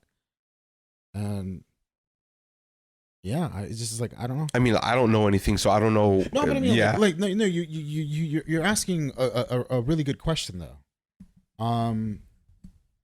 But it is kind of getting a little bit big. What is it? 250? 225. Nope, 250. 250. Okay. Oh Jesus. We, Okay. we have to get under 3 hours, otherwise we're not going to be able to, or I'm not going to be able to upload it. But if there is, even though this whole episode has been mostly just very negative stuff, there is at least a glimmer of hope, which is Zoran Mandani. Yeah. Within the first day, he's out there inspecting fucking buildings and shit like that. There was a recent fucking video of him in a fucking school with Miss Rachel, I think is her name. Yeah. They're fucking something about childcare. I don't know if he's done it, but he's working on it. The man is putting boots on the ground to do what he ran on. And that's what we need. Groundbreaking. That's what we need. That's what we need from the fucking Democrats right now. Don't let anybody tell you that. You know what? I'll real quick. I don't mean to cut you off, but that's just what we need from our fucking politicians. Exactly. Not even just just from our fucking politicians. Yeah. You know what I mean? But from a Democratic standpoint, considering how they're supposed to be the opposition, at least that's no, what I'm I saying. get that, but but I mean for politicians in general, that's look, if you're a Republican, that fire you had on making sure women can't get abortions, apply that to other shit. Yeah. Apply that to other shit. Just, maybe not stuff like that, but apply it to, your everyday life and work. Put your money where your mouth is. Don't just fucking talk about policies. Do shit. You know what's funny though? If I was really a fucking okay, fuck, I don't want to go on this tangent. But pretend you're a LARPer, you're a fucking Christian LARPer who cares about fucking life and shit like that. And if you really wanted to fucking push the narrative that you care about children and you care about life, if you are against abortion, but then you're for social programs that help children get fed, how much easier is that pill to swallow for the general public? There's some dude I seen him on, I think it was YouTube or Reddit, where he would go up to these pro-life rallies and he's like, hey, do you want to sign this petition for free meals at schools for the kids? Mm-hmm. And I was in the very beginning, it wasn't a surprise, but there was a lot of them were like, no. Towards the end, though, I would say it was from the people he went up to, I would say it was pretty split evenly. Right. Were people for it and people against it. But the people for it, they're like, why wouldn't you want to give kids free food? It's free lunches. Yeah. You know what I mean? And he was like, oh yeah, that was my justification. But all these pro-life people, some of these pro-life people, why wouldn't you want to give kids it's not about that. No. It really isn't about that. But going back to Zoran Mandani, Zoran Mandani is the example of what needs to happen in order for us to be successful or for this country to succeed. Because otherwise, it's just going to become an oligarchy. Yeah. And only the rich and powerful are going to rule it, and we're all going to be fucking peasants, and we're going to live in a fucking techno feudalism where we will own nothing, and we will be in indentured servitude to the people of power and the people who have money. Best case scenario, we end up like Russia. Yeah. That's the best case scenario. That's the best case scenario, honestly. And the track that we're going in right now, that's the best case scenario. Yeah. So I need everyone to start doing start exercising your fucking your critical thinking. honestly, because like this administration is getting sloppier with their wording, with the things that they're doing. Come on now, we need to exercise our brains a little bit. But yeah. With that being said, that's gonna be the end of this. John, is there something you want to plug? No, I mean, I got nothing. Or Alright. do I plug the Twitter? My Twitter? If you want to, it's up to you. Like, if you want to plug Well, it, we'll plug it on the next one. all right. For me, like, you can follow me on Twitter on at Pro Chubby Chaser. Also, you could follow me on Twitch, Chubby Chaser Pro. I have been streaming a little bit right now. I'm currently playing Dead Space, no, not the remake, Dead Space, the original. I've also played a couple of other games in between. Like, a follow, or whatever it is would be appreciated for this podcast. You could follow us on Twitter. It's IB2W Pod. That's the only social media that I have for it right now. But yeah, I will be posting there whenever we have a new episode. And Which you can find these episodes on Spotify? it'll be on Spotify, it'll be on YouTube Music, it'll be on RSS. It should technically be available on everything. Okay. That's the goal. I'm trying. Well, I'm not gonna avoid Spotify despite the controversy, because quite frankly, it's not up to the creators to do that. It should be up to the consumers. But I am gonna try to make it available across everything. And like I said, if you guys can give us a like or a follow or whatever it is, that would greatly help. Share the episode if you liked it. Comments, Any stuff comments like or that. anything of that sort, post it right there, or send it to on to the Twitter or anything of that sort. Are we going to get an email at some point? There is an email right now. I just don't want to use it for that right now. Okay. But I do want to create, like, maybe further down the line, create like a question comments kind of thing specifically for that. Okay. But yeah, that is it. I hope you guys have a good one wherever you're at, and we'll see you in 2 weeks. Take care of yourselves out there. Yeah, take it easy.